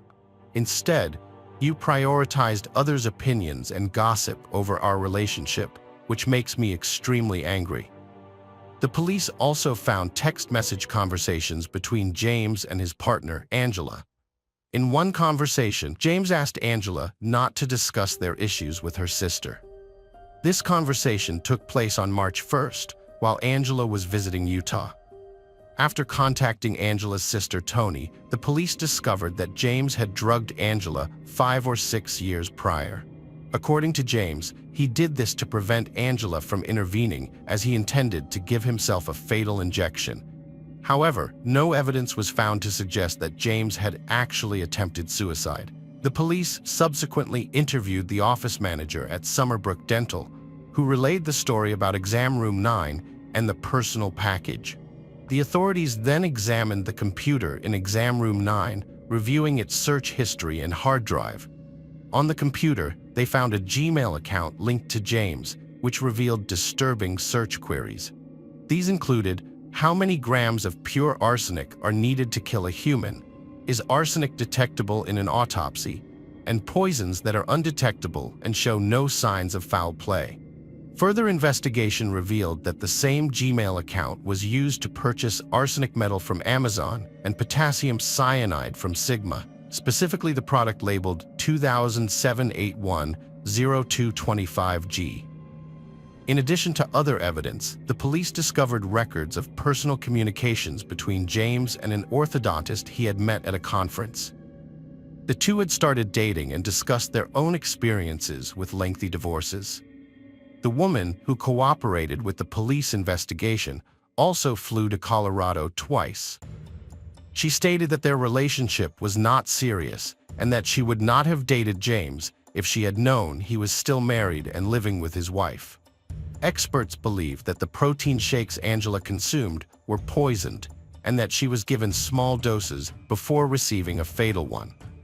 As of now, James has not entered a plea and has been assigned a public defender. His trial is scheduled to begin on August 8, 2024. One possible motive for the murder could be financial gain, as James is $2.2 million in debt and was the beneficiary of 3 life insurance policies held by Angela. Whether the motive was indeed money or an extramarital affair remains to be determined during the trial. Hello friends, welcome to our channel. Today we're going to take a look at another horrible case with you, the case of Sandra Cantu. Sandra Cantu was born on March 8, 2001 in Tracy, San Joaquin County. She grew up in Orchard Estates Mobile Home Park in Tracy, California, living with her mother, grandparents, and 3 older siblings. Although her parents, Maria and Daniel, were separated, the children remained close to their father through regular phone calls. Sandra was a friendly and outgoing child who made friends easily and was well liked by both kids and adults in the neighborhood. She loved playing outside with her friends. On March 27, 2009, Sandra returned home from school around 2 p.m. and was excited to share her day with her family. Later that afternoon, she went out to play with her friends in the neighborhood, as she usually did. Before leaving the house, Sandra changed into her favorite Hello Kitty top and black leggings and hugged her mother. When dinner time approached at 7 p.m., Sandra had not returned home, which made her mother, Maria, anxious. Maria tried calling some of Sandra's friends to see if she was with them, but no one had seen her. As her worries grew, Maria drove around the neighborhood, asking people if they had seen Sandra, but no one had seen her for hours. At 7:53 p.m., Maria made an urgent call to 911 for help. When Maria reported her daughter Sandra missing, the Tracy Police Department responded promptly to the mobile home park. They initiated a thorough search of the neighborhood, questioning Maria about Sandra's clothing at the time of her disappearance. Maria recalled that Sandra was last seen wearing a pink Hello Kitty shirt, black leggings, and Hannah Montana flip-flops. The police then conducted a door-to-door inquiry, speaking with neighbors to determine if anyone had seen Sandra or observed anything unusual in the area. They also displayed Sandra's picture to all residents. The officers demonstrated a high level of commitment to finding Sandra and identifying potential leads, evident in their meticulous questioning of neighbors and dissemination of Sandra's images in the hope of ensuring her safe return. On March 27th, the police were unable to find any trace of Sandra. The following day, March 28th, they sought help from the FBI, launching a massive search operation. This effort involved cadaver dogs, helicopters, and a large team of volunteers dedicated to finding the missing 8-year-old girl. Detectives also showed Sandra's photos to everyone in the area, hoping for any information about her whereabouts. Unfortunately, no one had any leads. The search for Sandra was a traumatic experience for the Tracy community. Dozens of local volunteers joined 230 professional search and rescue personnel from 16 different agencies to thoroughly search the town for any signs of her. The U.S. Coast Guard further assisted the aerial search over Tracy by deploying a C-13 military plane equipped with state-of-the-art cameras.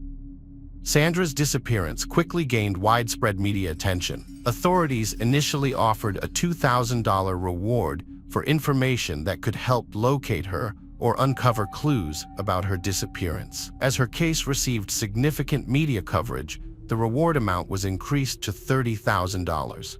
The search for Sandra, an 8-year-old Tracy girl, continues this morning. According to investigators, Sandra Cantu went missing after walking away from her home at the Orchard Estates Mobile Home Park in Tracy. One of the estimated 300 volunteers who joined the search over the weekend expressed their hope that Sandra would be found and returned to her family and friends. Sandra is a Hispanic girl, 4 feet tall, and weighs 45 pounds, with brown hair and brown eyes. Surveillance footage shows Sandra leaving the mobile home park around 4 p.m. and returning, but she was last seen walking away again. The key question is, where did she go that last time, and where is she now? The investigation is ongoing, and police urge anyone with information to contact Tracy authorities. Everyone searched for her, but no signs of her were found. Later, detectives examined the security camera footage installed by Sandra's grandfather. The recording showed Sandra leaving her house, heading to the park to play. When she returned, she seemed happy, skipping back home at 4 p.m. But instead of going inside, she suddenly turned and walked down the street towards one of the exits. The footage stopped at this point, leaving her next steps a mystery. This unexpected behavior was concerning, as Sandra usually followed safety rules about not leaving with strangers.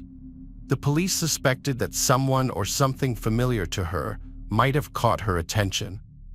The investigators' initial suspect was Sandra's father, Daniel, due to his prolonged absence from her life, which was revealed during the police investigation. Additionally, they discovered that Daniel and Maria were engaged in a financial dispute related to custody issues. However, Maria assured the detective that despite their marital problems, Daniel would never be involved in Sandra's disappearance. According to Maria, Sandra had a strong bond with her father, and they got along well. The media later interviewed Daniel about his missing child. When asked for a statement, Daniel recounted receiving a call from his sister on Friday, informing him that Sandra was missing. He rushed to the scene and waited for a day before returning to work. Daniel stressed that the purpose of the interview was to shift the attention away from himself and onto the potential perpetrator, if there was one. He urged the detective to do their job to the best of their ability, emphasizing the need to focus on finding the real person behind Sandra's disappearance. A week after Sandra Cantu's disappearance, the 8-year-old girl's whereabouts remained unknown. In Tracy, authorities were pursuing hundreds of leads and increasing the reward for information about her. Investigators were combing through trash at the local landfill, searching nearby rivers, and looking into suspicious individuals, including residents of the mobile park and those seen in the area on March 27th. These individuals included an unknown ice cream vendor who had interacted with children in the neighborhood that day, and Frank Waller, a neighbor of the Cantu family who was rumored to be a pedophile. Frank had previously admitted to kissing Sandra on the lips 2 years earlier, claiming it was a friendly gesture. Despite the disturbing nature of his admission, the authorities ultimately cleared him as a suspect, though they made it clear they would keep a close eye on him. Meanwhile, the search for the real perpetrator continued, and the community rallied around Maria, showing her support and love during this tough period. At 8:30 p.m., neighbor Melissa discovered a disturbing handwritten note near a mailbox just miles from Sandra's family. It read, "Cantu locked in stolen suitcase thrown in water on Boucher Road and Whitehall Road." The note had obvious spelling mistakes, sparking questions. Was it real or meant to confuse the investigation? Melissa told FBI agents she didn't notice anyone or anything unusual when she found the note. She let them search her car, where they found a post-it note in the glove box with scribbled out words. The note was sent to experts for analysis. Following this discovery, they chose to release Melissa and shift their attention back to analyzing the original note found near the mailbox. Weeks went by, but authorities could not find any traces of Sandra. After 10 long days of searching for Sandra, her case took a shocking turn. The police chief told us that the person or persons responsible for the death of 8-year-old Sandra Cantu would be brought to justice. Sandra's death has devastated the community.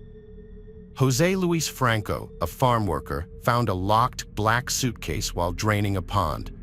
The weight of the case sparked dread, and their fears were realized. Inside, Sandra's lifeless body was curled up, dressed in black leggings and a Hello Kitty shirt, with many cuts and wounds. A torn cloth was tied around her head, covered in blood, evoking shock and sorrow. Sandra's body was sent to undergo an autopsy to gather more information about her death. The results of the autopsy were devastating and added to the shock and horror surrounding her death. The autopsy revealed disturbing details. Sandra had been brutally assaulted, but there was no sign of any biological fluids. The injuries suggested that an unknown object had been used, and the cause of her death was asphyxiation. Furthermore, the coroner found a large amount of alprazolam in her system, indicating that she had been drugged. The official cause of death was recorded as homicide by asphyxiation. Sadly, it was discovered that she was murdered just hours after she was last seen on surveillance footage, a terrifying fact that sent shockwaves through the community. The description of the neighbor matched a woman named Melissa Huck. Investigators checked the CCTV camera at Sandra's house and confirmed that Melissa owned the same type of car. The footage showed Melissa getting into her SUV from a parking spot directly across the street from her house around 3:30 p.m. She drove towards her residence, which was located to the left of Sandra's house. Later, Melissa visited her grandparents' church before being seen by a resident near the pond at approximately 5:30 p.m. This timeline was surprising, as it established that Melissa was in the area around the time Sandra disappeared. The police had identified a prime suspect in the case, Melissa. They strongly believed she was the perpetrator and wanted to question her. However, when they approached her, they discovered that she had attempted to take her own life by swallowing razor blades. As a result, Melissa was hospitalized, and the police were forced to wait until she recovered before they could interrogate her. Once she was well enough, Melissa claimed to have no knowledge of the events surrounding the case and maintained that her only involvement was bringing the note to their attention. She told the officers that at 4 p.m. on the day Sandra was last seen, she had been at her church, decorating her classroom, and had not seen anything unusual in the area. The police unsurprisingly asked Melissa to confirm her alibi, which her phone records ultimately supported as crucial evidence. It turned out that Melissa had earlier called the police herself to report the theft of her suitcase from her driveway. She explained that after learning about Sandra's disappearance, she had even sent Maria a text message telling the police she had been robbed around 4 p.m., although she wasn't sure if that detail was significant. The stolen suitcase proved to be a crucial piece of evidence in the investigation. The black Eddie Bauer suitcase containing Sandra was identical to the one Melissa had reported stolen, which added to its significance. The note Melissa found not only mentioned a suitcase, but specifically referred to a stolen one. Although the authorities had gathered substantial evidence implicating Melissa, they sought additional information. They decided to wiretap her phone and waited patiently for her release from the hospital. 2 days later, when Melissa was discharged from the hospital, the police were stunned to discover that she had called the Canto family. During their conversation, Melissa invited one of Sandra's siblings to her home to play with her supposedly 5-year-old daughter. Responding to her residence immediately, the officers found no children inside, suggesting that Melissa might have been planning to lure another young victim into her house. A second neighbor has come forward with a disturbing revelation. Just before Sandra's disappearance, Melissa had taken a 7-year-old girl from the neighborhood to the park without her parents' permission. When the child returned, she was disoriented, slurred her speech, and had trouble walking.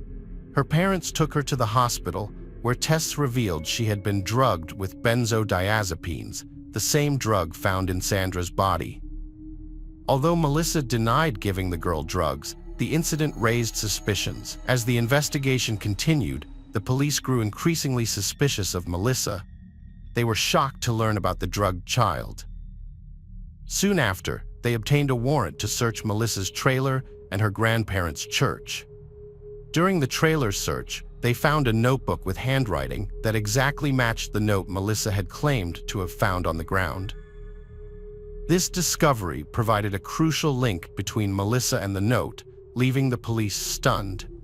Later, experts analyzing the post-it note found in Melissa's car's glove box made a stunning revelation. The note featured cryptic words, including Bache Road, Whitehall Road, and water, which added a mysterious layer to the ongoing investigation. Furthermore, they discovered alprazolam in Melissa's purse, a drug prescribed to her, which matched the substance found in Sandra's body. During the 2009 search of Clover Road Baptist Church, a blood-stained rolling pin was found with Sandra's DNA. A draw cord was missing from a window blind, and the cord used on the Eddie Bow suitcase matched the remaining church blinds. Melissa Huckabee, a 28-year-old Sunday school teacher, was arrested on April 10, 2009. Initially, she denied involvement, but later confessed, stating Sandra's death was an accident. She persuaded Sandra to enter a suitcase for a game with her daughter, and later found her lifeless body. Melissa claimed that she had played a game of hide-and-seek with Sandra, suggesting that Sandra hide in a suitcase and then jump out to surprise her own daughter and sister. Sandra allegedly agreed to the plan and zipped herself inside the suitcase. Melissa then said that she had forgotten Sandra was inside and didn't remember until she arrived at a church where she opened the case to find Sandra unresponsive. In a panic, Melissa attempted to perform CPR and used a small wet towel to cool Sandra's forehead, but admitted she didn't know how to handle the situation. Later, Melissa got rid of the suitcase containing Sandra's body in a nearby pond. However, the investigators found that Melissa was not telling the truth when they looked into her personal life and discovered a history of criminal activity, depression, and other mental health issues. Melissa's legal history was well documented, and court records revealed that she pleaded no contest to felony second-degree commercial burglary and misdemeanor property theft charges on January 9th. A criminal complaint highlighted her prior convictions, including a 2006 property theft conviction that resulted in jail time in Los Angeles County.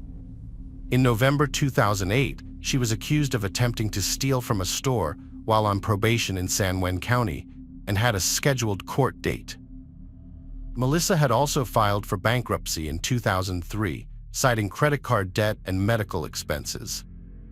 Melissa's father said she struggled with depression and finding her path after college. Her ex-husband confirmed her depression and self-image issues, but described her as carefree. They married in 2003, separated in 2004, and divorced in 2005, with Melissa getting full custody of their 5-year-old daughter. John Huckabee was shocked when he learned that his ex-wife Melissa was involved in the murder of a young girl. He couldn't believe it, saying it's not something you want to think anyone is capable of, especially someone you know and who is the mother of your child. After they separated, Melissa moved to Southern California to live with her parents, which made it difficult for John to see his daughter. During a past custody battle, Melissa had made accusations against John, claiming he was guilty of alcohol abuse and domestic violence, which he strongly denied. John, who had lost touch with Melissa for over 3 years, was now seeking custody of their daughter. He had started a new family, remarrying and having 2 more children. However, the idea of Melissa being involved in the rape and murder of a child seemed impossible to comprehend. At trial, Melissa Huckabee showed emotion when the judge announced her crimes. Throughout, prosecutor Thomas Testa argued Melissa had planned Sandra's murder. He showed surveillance footage of Sandra heading to Melissa's house. Testa claimed Melissa drugged Sandra with juice at a church, then waited for her to pass out before attacking and suffocating her. The prosecutor, Thomas Testa, initially intended to push for the death penalty in the case against Melissa Huckabee because she had not admitted to the horrific crimes. But a turning point came during the trial when Melissa suddenly decided to plead guilty, accepting full responsibility for what she had done. During the trial, Judge Linda Loftus of San Juan County Superior Court questioned Melissa Huckabee to ensure she understood the consequences of pleading guilty. Judge Loftus asked Melissa if she had discussed the matter with her lawyers and if she was certain about giving up her right to a jury trial.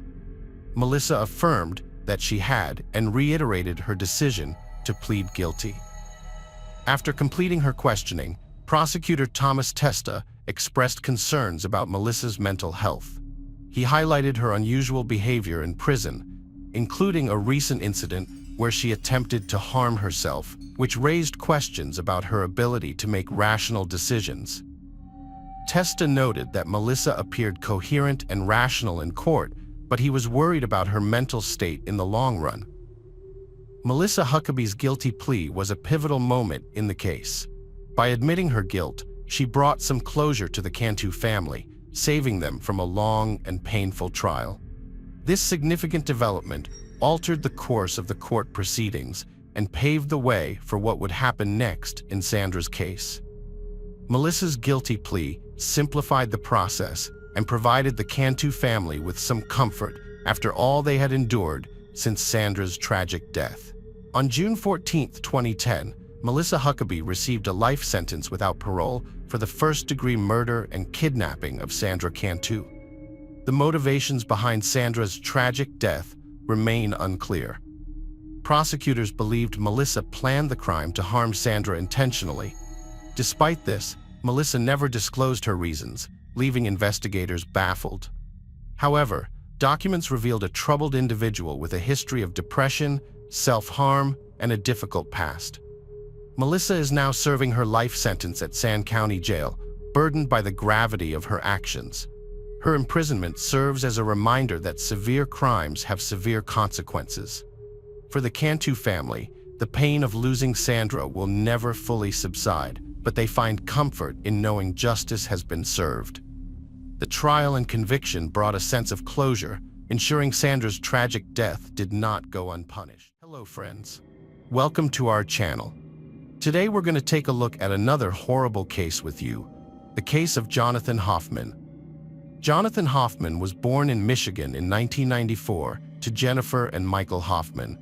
His sister Jessica was born 3 years later, and from a very young age, the two siblings formed an unbreakable bond and shared a special connection that would last a lifetime.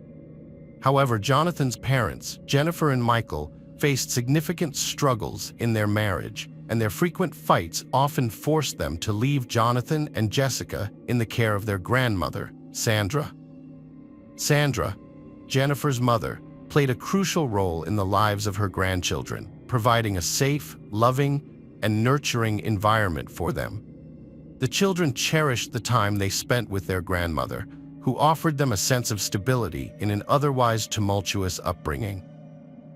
In 2008, after years of turmoil, Jennifer and Michael divorced when Jonathan was a senior at Farmington Central High School. Following the divorce, Jennifer made the difficult decision to relocate the family from Michigan to Arizona. This move was particularly hard for Jonathan, who was forced to leave behind the only life he had ever known, including his friends, familiar surroundings, and the comfort of his childhood home. The situation rapidly deteriorated for Jonathan and his family after they moved to Arizona. Not long after their relocation, his younger sister Jessica fell critically ill. Medical tests revealed a tumor in her brain, prompting urgent surgery to remove it the very next day. Although the operation was a success, it entailed a lengthy convalescence, and Jessica spent an entire month recovering in the hospital. Throughout this period, Jennifer dedicated herself fully to her daughter's recovery, neglecting her own needs in the process. This left Jonathan feeling abandoned and lonely, forced to navigate the challenges of adolescence in a new state without the emotional support of his mother and sister. Recognizing the strain Jonathan was under, his grandmother Sandra reached out to Jennifer, deeply concerned about her grandson's well-being. Believing familiar surroundings and old friends would bring Jonathan solace, Sandra suggested he return to Michigan to live with her and her husband Fred. Jennifer worried whether her 74-year-old mother would be capable of caring for him, but Sandra reassured her that she was more than capable. 1 month after the Hoffman family's move to Arizona, Jonathan returned to Michigan and moved in with Sandra and Fred.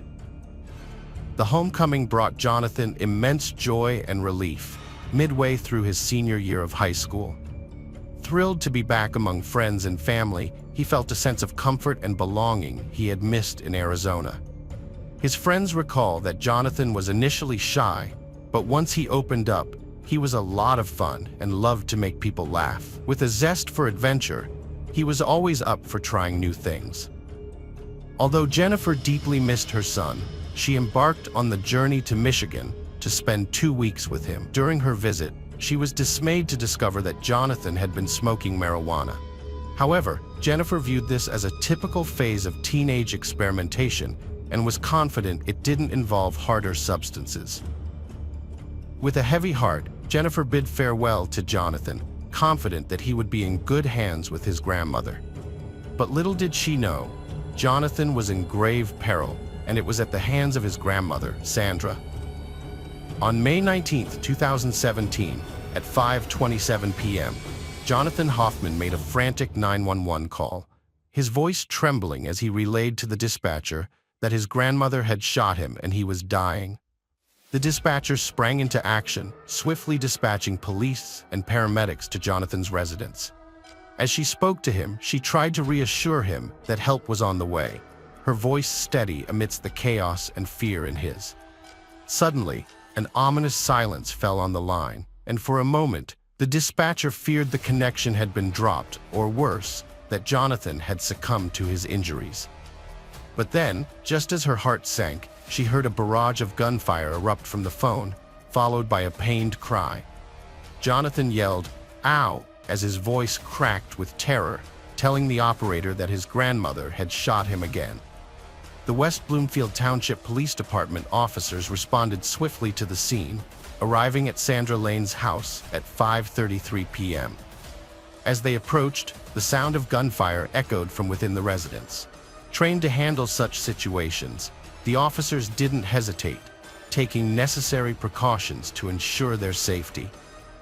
They positioned themselves behind their patrol vehicles, using them as cover from their vantage point.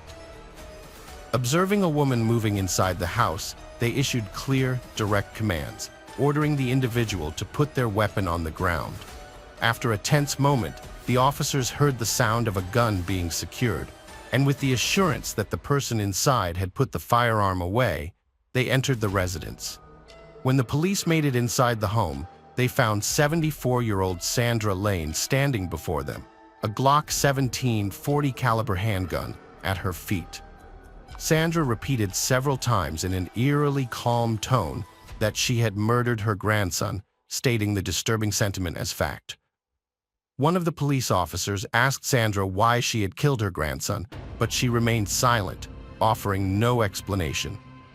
2 minutes after the police arrived, Sandra was handcuffed and placed in the back of a patrol vehicle. Officers entered her home to find the victim, whom Sandra claimed was her grandson, 17-year-old Jonathan Hoffman.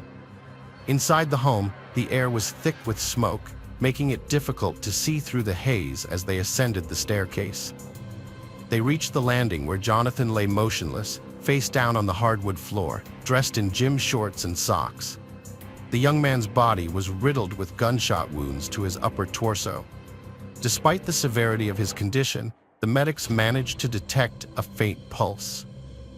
With urgency, Jonathan was rushed to Botsford Hospital, where a team of medical professionals worked tirelessly to stabilize his condition.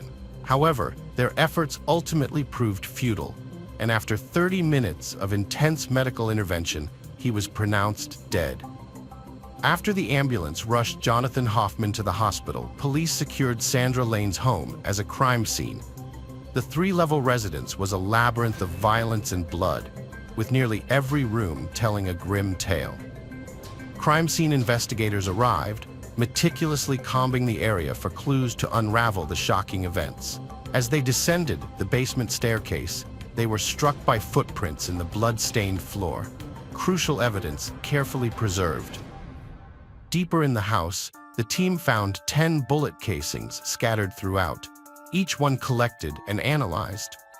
One investigator discovered a bullet hole in the drywall, and the search for more evidence led them to the 2nd floor, where a gun case filled with ammunition was found. While gathering evidence, investigators took extra care to photograph Sandra, capturing her face, arms, and hands as she sat in the patrol car. Sandra became overwhelmed, tears streaming down her face. Amidst the chaos, Fred Lane, Sandra's husband, appeared outside the house with their dog, claiming to have been gone for an hour, a walk he took after Sandra asked him to. Fred was stunned to discover that his wife, Sandra Lane, had confessed to shooting and killing their grandson Jonathan after he was pronounced dead at the hospital. The police faced the daunting task of breaking the news to Jonathan's family that their beloved son had been murdered by his own grandmother. As detectives dug deeper into the case, they learned that Jonathan had been living in Michigan, separated from his parents and sister who resided in Arizona. When the detectives shared the devastating news with Jennifer, informing her that her mother had taken the life of her cherished son, she was left in a state of utter disbelief. It seemed unbelievable that someone who was supposed to love and care for their grandchildren could commit such an atrocity. The fact that Jonathan was his grandmother's favorite made the tragedy even more incomprehensible, leaving everyone wondering how he met his end at Sandra's hands. As the day drew to a close, around 7:30 p.m., the police decided to take Sandra Lane to the hospital for a health evaluation, given her advanced age. While waiting in the emergency room, Sandra maintained that Jonathan had never harmed her, describing him as a kind boy who never hurt anyone. After a medical assessment, the doctors cleared Sandra of any suspicious injuries. With this, the police decided to return her to the patrol car and take her to the police department for further questioning. On May 20th, after midnight, Sandra's attorney met her at the police station before she provided her official statement to the police. Seated alongside her attorney, Sandra sought legal counsel when the detectives eventually met with them. Sandra's story took a dramatic turn at the police station. Contradicting her initial statement at the hospital, where she had claimed her grandson was not involved, she now alleged that she and Jonathan had engaged in a heated altercation involving yelling and screaming. During this confrontation, Jonathan had kicked her in the stomach, leaving her fearing for her life. According to Sandra, Jonathan's behavior had become increasingly erratic and angry of late. He would come and go from her house at all hours, frequently bringing over people she didn't care for. Furthermore, Sandra had noticed that valuables had gone missing from her home, leading her to suspect that Jonathan or his friends might be involved in theft. Sandra also mentioned that her grandson had a history of run-ins with the law. Sandra stated that Jonathan was pulled over by an officer while driving, and cannabis was found in his car.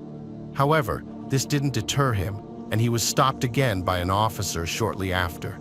This time, he was found to be in possession of Adderall. Sandra also recalled an incident where she had to call 911 due to Jonathan's aggressive behavior. During that episode, he was yelling obscene remarks at her.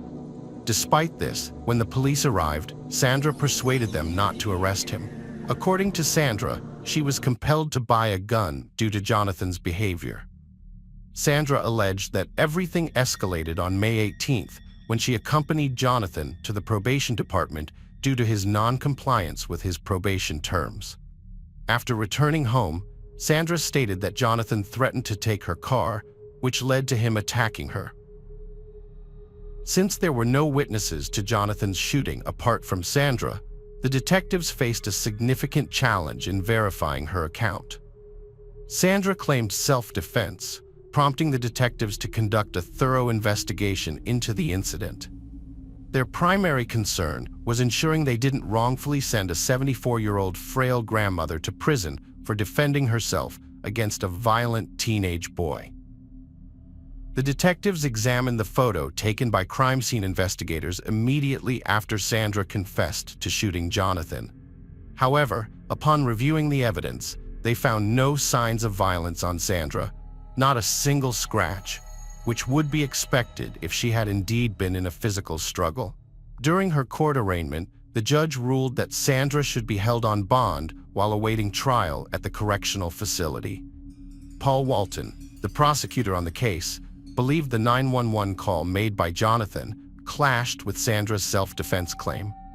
Upon listening to the call, Walton noticed a significant 2-minute and 51-second silence before Sandra fired another shot at Jonathan.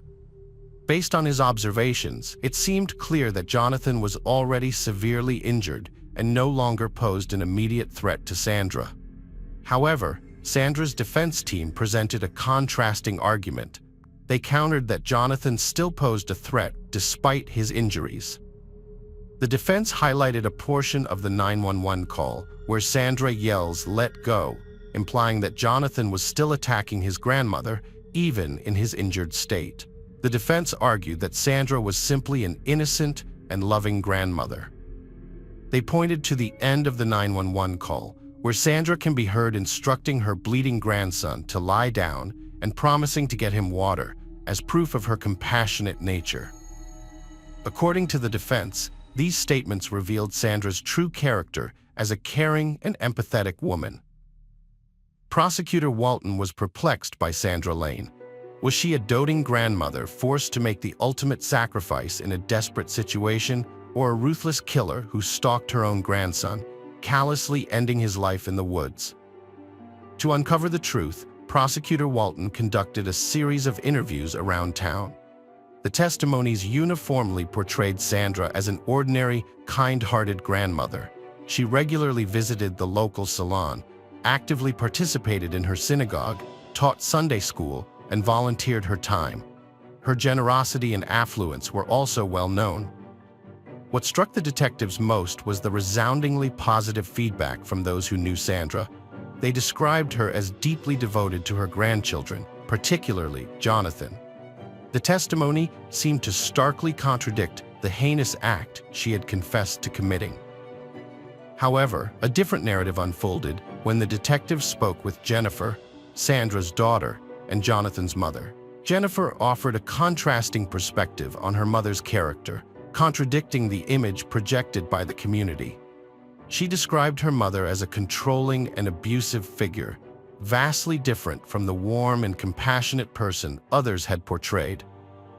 According to Jennifer, her childhood was marked by constant parental fighting, with her mother physically assaulting her on multiple occasions. Her father's frequent absences left Sandra in complete control of the household, allowing her to behave like a tyrant, prone to violent outbursts. Years later, when Sandra remarried Fred Lane, Jennifer witnessed a significant shift in her mother's behavior. Sandra expressed deep affection for Fred, believing him to be a stabilizing influence in their home. Initially, her controlling nature seemed to subside. However, after Jennifer gave birth to Jonathan, Sandra allegedly attempted to reassert her dominance. Jennifer claimed that her mother's obsession with the baby bordered on an unhealthy level, with Sandra becoming so fixated that Jennifer jokingly wondered if she wanted to kidnap the child. After Sandra was charged with murdering her grandson Jonathan, the community of West Bloomfield surprisingly rallied around her. A significant number of residents believed Jonathan was a drug user who got what was coming to him, sparking a wave of support for Sandra. On social media, community members posted messages of encouragement, affectionately referring to her as Granny and using the hashtag #GoGrannyGo. In this narrative, Jonathan was vilified as a monster, while Sandra was portrayed as an innocent, frail, elderly woman. Jennifer revealed that most of her family had bought into Sandra's self-defense story, effectively disowning both Jonathan's memory and herself. Throughout the ordeal, Sandra's husband Fred stood by her side, offering unconditional support. The medical examiner concluded that Jonathan Hoffman's death was a homicide resulting from the multiple gunshot wounds he suffered. An examination of the wounds revealed stippling, indicating that the gun was fired from varying distances. Additionally, a toxicology report revealed the presence of synthetic marijuana, also known as spice, or specifically K2, in Jonathan's system. At the time, spice was widely available in West Bloomfield, particularly among teens and young adults, who could purchase it at gas stations without identification. There were numerous reports of individuals experiencing adverse reactions to the substance, including violent behavior after consumption. 1 month prior to Jonathan's death, a disturbingly similar incident occurred involving another student from the same high school. Michael Cipriano, a classmate of Jonathan's, murdered his father, Robert, after a heated verbal argument. According to reports, Michael was under the influence of the synthetic drug spice at the time of the attack. Jonathan's sister, Jessica, harbored a deep affection for her brother, but she was also aware of his emotional instability and occasional violent outbursts. Despite her reluctance to consider it, she couldn't shake the suspicion that her brother might have harmed their grandmother, leading her to ultimately shoot and kill him. 2 months after her arrest, Sandra was arraigned in circuit court and indicted on 2 additional charges: possession of a firearm and committing a felony. Furthermore, she faced a distinctive charge known as open murder, which is only applicable in select states such as Nevada and Michigan. This unique charge encompasses both first and second-degree murder. Prosecutor Paul Walton was concerned that the jury might hesitate to convict a grandmother of premeditated murder, so he opted to present the jury with a broader range of options. This decision displeased the defense, who felt that the prosecution was shirking their responsibility. In 2013, Sandra Lane faced trial for the murder of her grandson, sparking widespread national outrage. Many directed blame at the boy's mother, Jennifer, for sending him to Michigan to stay with Sandra. Throughout the trial, the defense portrayed Sandra as a devoted and loving grandmother, but the prosecution disputed her claim of self-defense. They presented telling images of Sandra taken after the shooting, highlighting inconsistencies.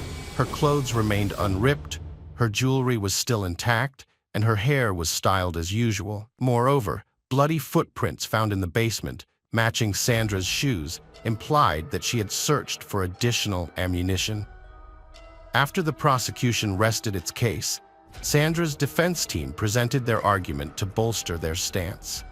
Sandra's attorney took a calculated risk by allowing her to testify on her own behalf. The attorney believed it was crucial for the jury to hear directly from Sandra herself, giving a first-hand account of the experiences she had while living with her grandson Jonathan in the months leading up to his tragic death.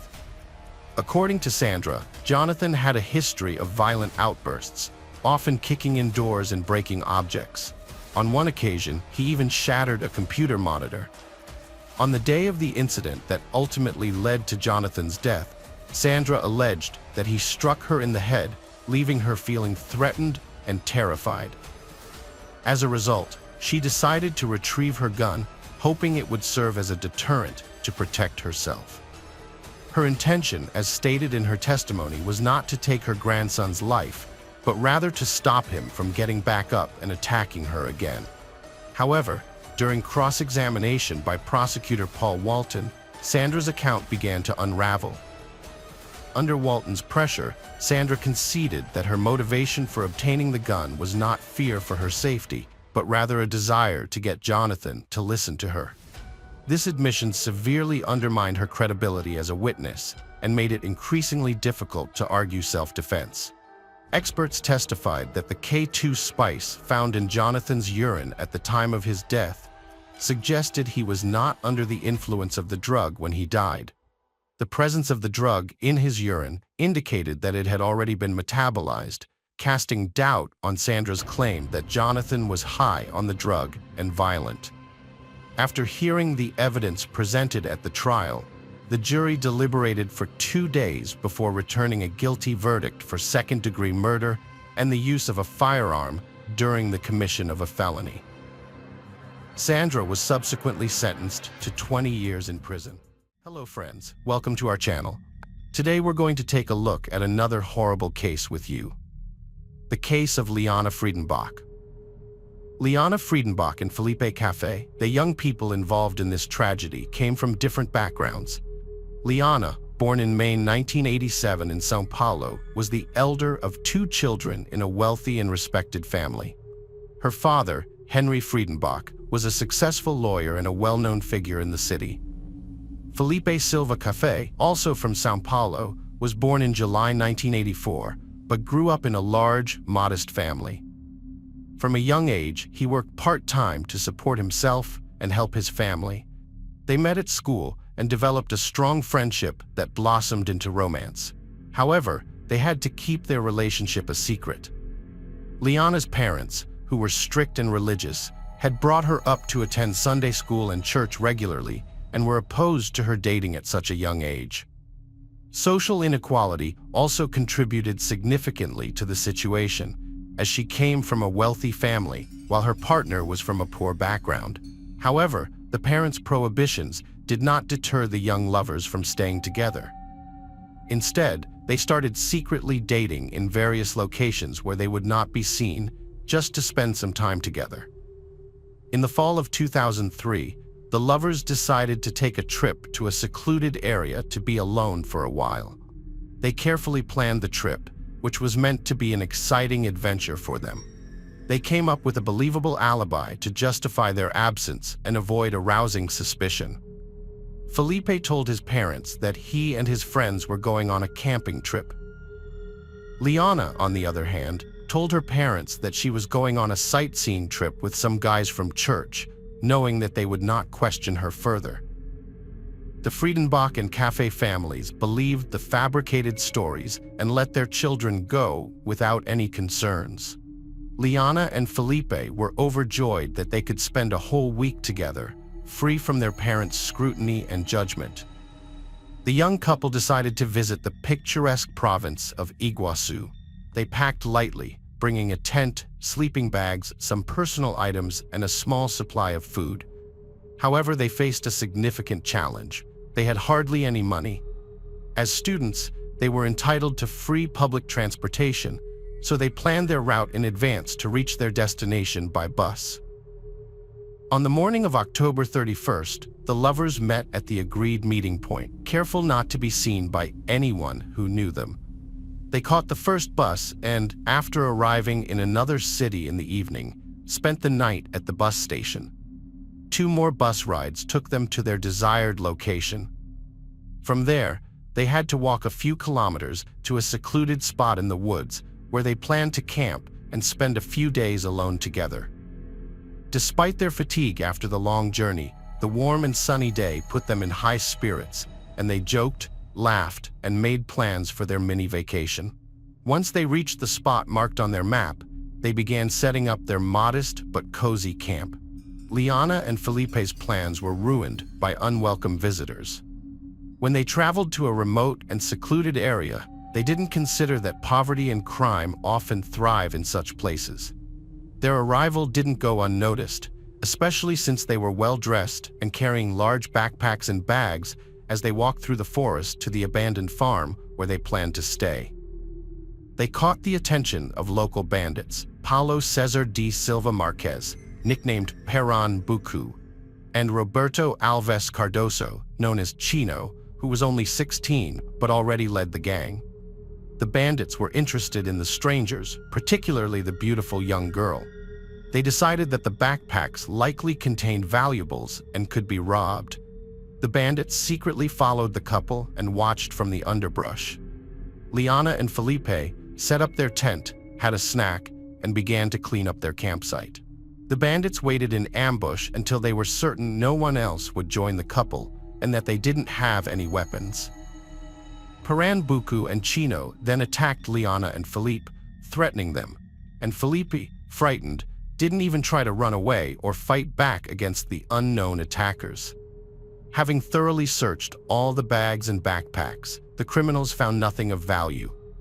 They then decided to demand a ransom from the boys' and girls' relatives. Liana, terrified, quickly revealed that she came from a wealthy family and her father would pay them any amount they demanded. The criminals were thrilled with this development, but lacking experience in such cases, they were unsure how to proceed to get the money and release the prisoners. As they refined their plan, the bandits tried to determine the value of their captives and the ransom they could demand. To prevent escape, they decided to hide the prisoners. Initially, they were taken to a rundown structure near the farm where they were staying, but it lacked windows and doors. Later, they were moved to the home of one of the gang members. There, Felipe was tied up and brutally beaten to prevent escape and resistance. That night, the gang members took turns abusing the bound and helpless Liana, ultimately breaking her spirit. The kidnappers were unable to figure out how to demand and collect a ransom, so they decided to kill the captives and hide their bodies in the woods, making it unlikely they would ever be found. After torturing the kidnappers took them to a remote area in the woods the following day. Pernambuco took the badly beaten Felipe deep into the forest, where a gunshot was heard, and then he returned alone. Liana realized what had happened and that her loved one was dead. Although the kidnappers tried to convince Liana that they had released Felipe, they had other sinister plans in mind for her. They intended to keep her captive as their plaything until they grew tired of her, especially since no one had begun searching for the missing boys at that time. A couple of days after Liana left, her parents discovered that there was no church excursion trip, and her friends were unaware of her whereabouts. The Friedenbach family suspected that Liana had run off with her boyfriend, Felipe, and immediately contacted his parents. However, Felipe's family believed he had gone camping with friends, so they couldn't assist in locating the couple. The situation was complicated by the fact that neither Liana nor Felipe had been in contact for several days, and their phones were turned off. Thanks to the Friedenbach family's connections and resources, they were able to mobilize the entire city's police force to track the couple's trail, step by step. Through trickery, they managed to reconstruct the route the young people took after running away from home. The police arrived at Embu Guasu, where the last bus had dropped them off, and from there they had to navigate through a deserted wooded area on foot. This was also the last location where their phones were still online. A massive search operation was launched, involving police officers, rescuers, and concerned citizens who had learned about the incident and wanted to help. A local businessman even offered his personal helicopter to aid in the search effort and distributed flyers with photos of the missing pair. The search party quickly found the couple's camp, but what they saw was chilling. Although there were no signs of bloodshed or struggle, it was clear that something horrific had taken place. The contents of their bags had been emptied and scattered about. Their tent had been sliced open from top to bottom with a knife, and the guys' phones were lying nearby. As the rescuers combed through the area, they soon stumbled upon Philippe's lifeless body. The young man had been shot in the back of the head at close range, and it was clear that he had never stood a chance. Although the chances of finding Liana alive were now extremely low, the searchers held on to hope, however slim. Henry Friedenbach actively sought the help of the press to widely publicize the search for Liana, ensuring that as many people as possible were aware of the situation. A substantial reward was offered for any information about her whereabouts, although unfortunately, this did not lead to a breakthrough in the case. Once the criminals had disposed of Felipe, they returned Liana to the same house where they had previously held both her and Felipe captive. By this time, the group of criminals had been joined by their accomplices, Antonio Gano da Silva and Agnaldo Pius Chino. Agnaldo, in particular, callously declared that Liana was now his property and that he had the freedom to do with her as he pleased. He then shockingly invited the others to indulge in their darkest desires with Liana, an invitation that was quickly accepted by the group. A day after the large-scale search operation began, the criminals relocated with their captive Liana to the house of Anthony Matias de Barros, another gang member. That evening, they took Liana with them when they went fishing. The ringleader showed a pretense of concern by putting his jacket over her due to the chilly weather. Later that evening, Chino's older brother, who was unaware of his siblings' illegal activities, arrived at the same location. Chino introduced Liana to his brother as his girlfriend, but the brother immediately recognized her as the girl the police were searching for. The brother took Chino aside and warned him that the police were closing in on them. Chino saw this as a warning and decided it was time to eliminate Liana and flee. He deceived Liana by telling her she was free to go and he would escort her to the road.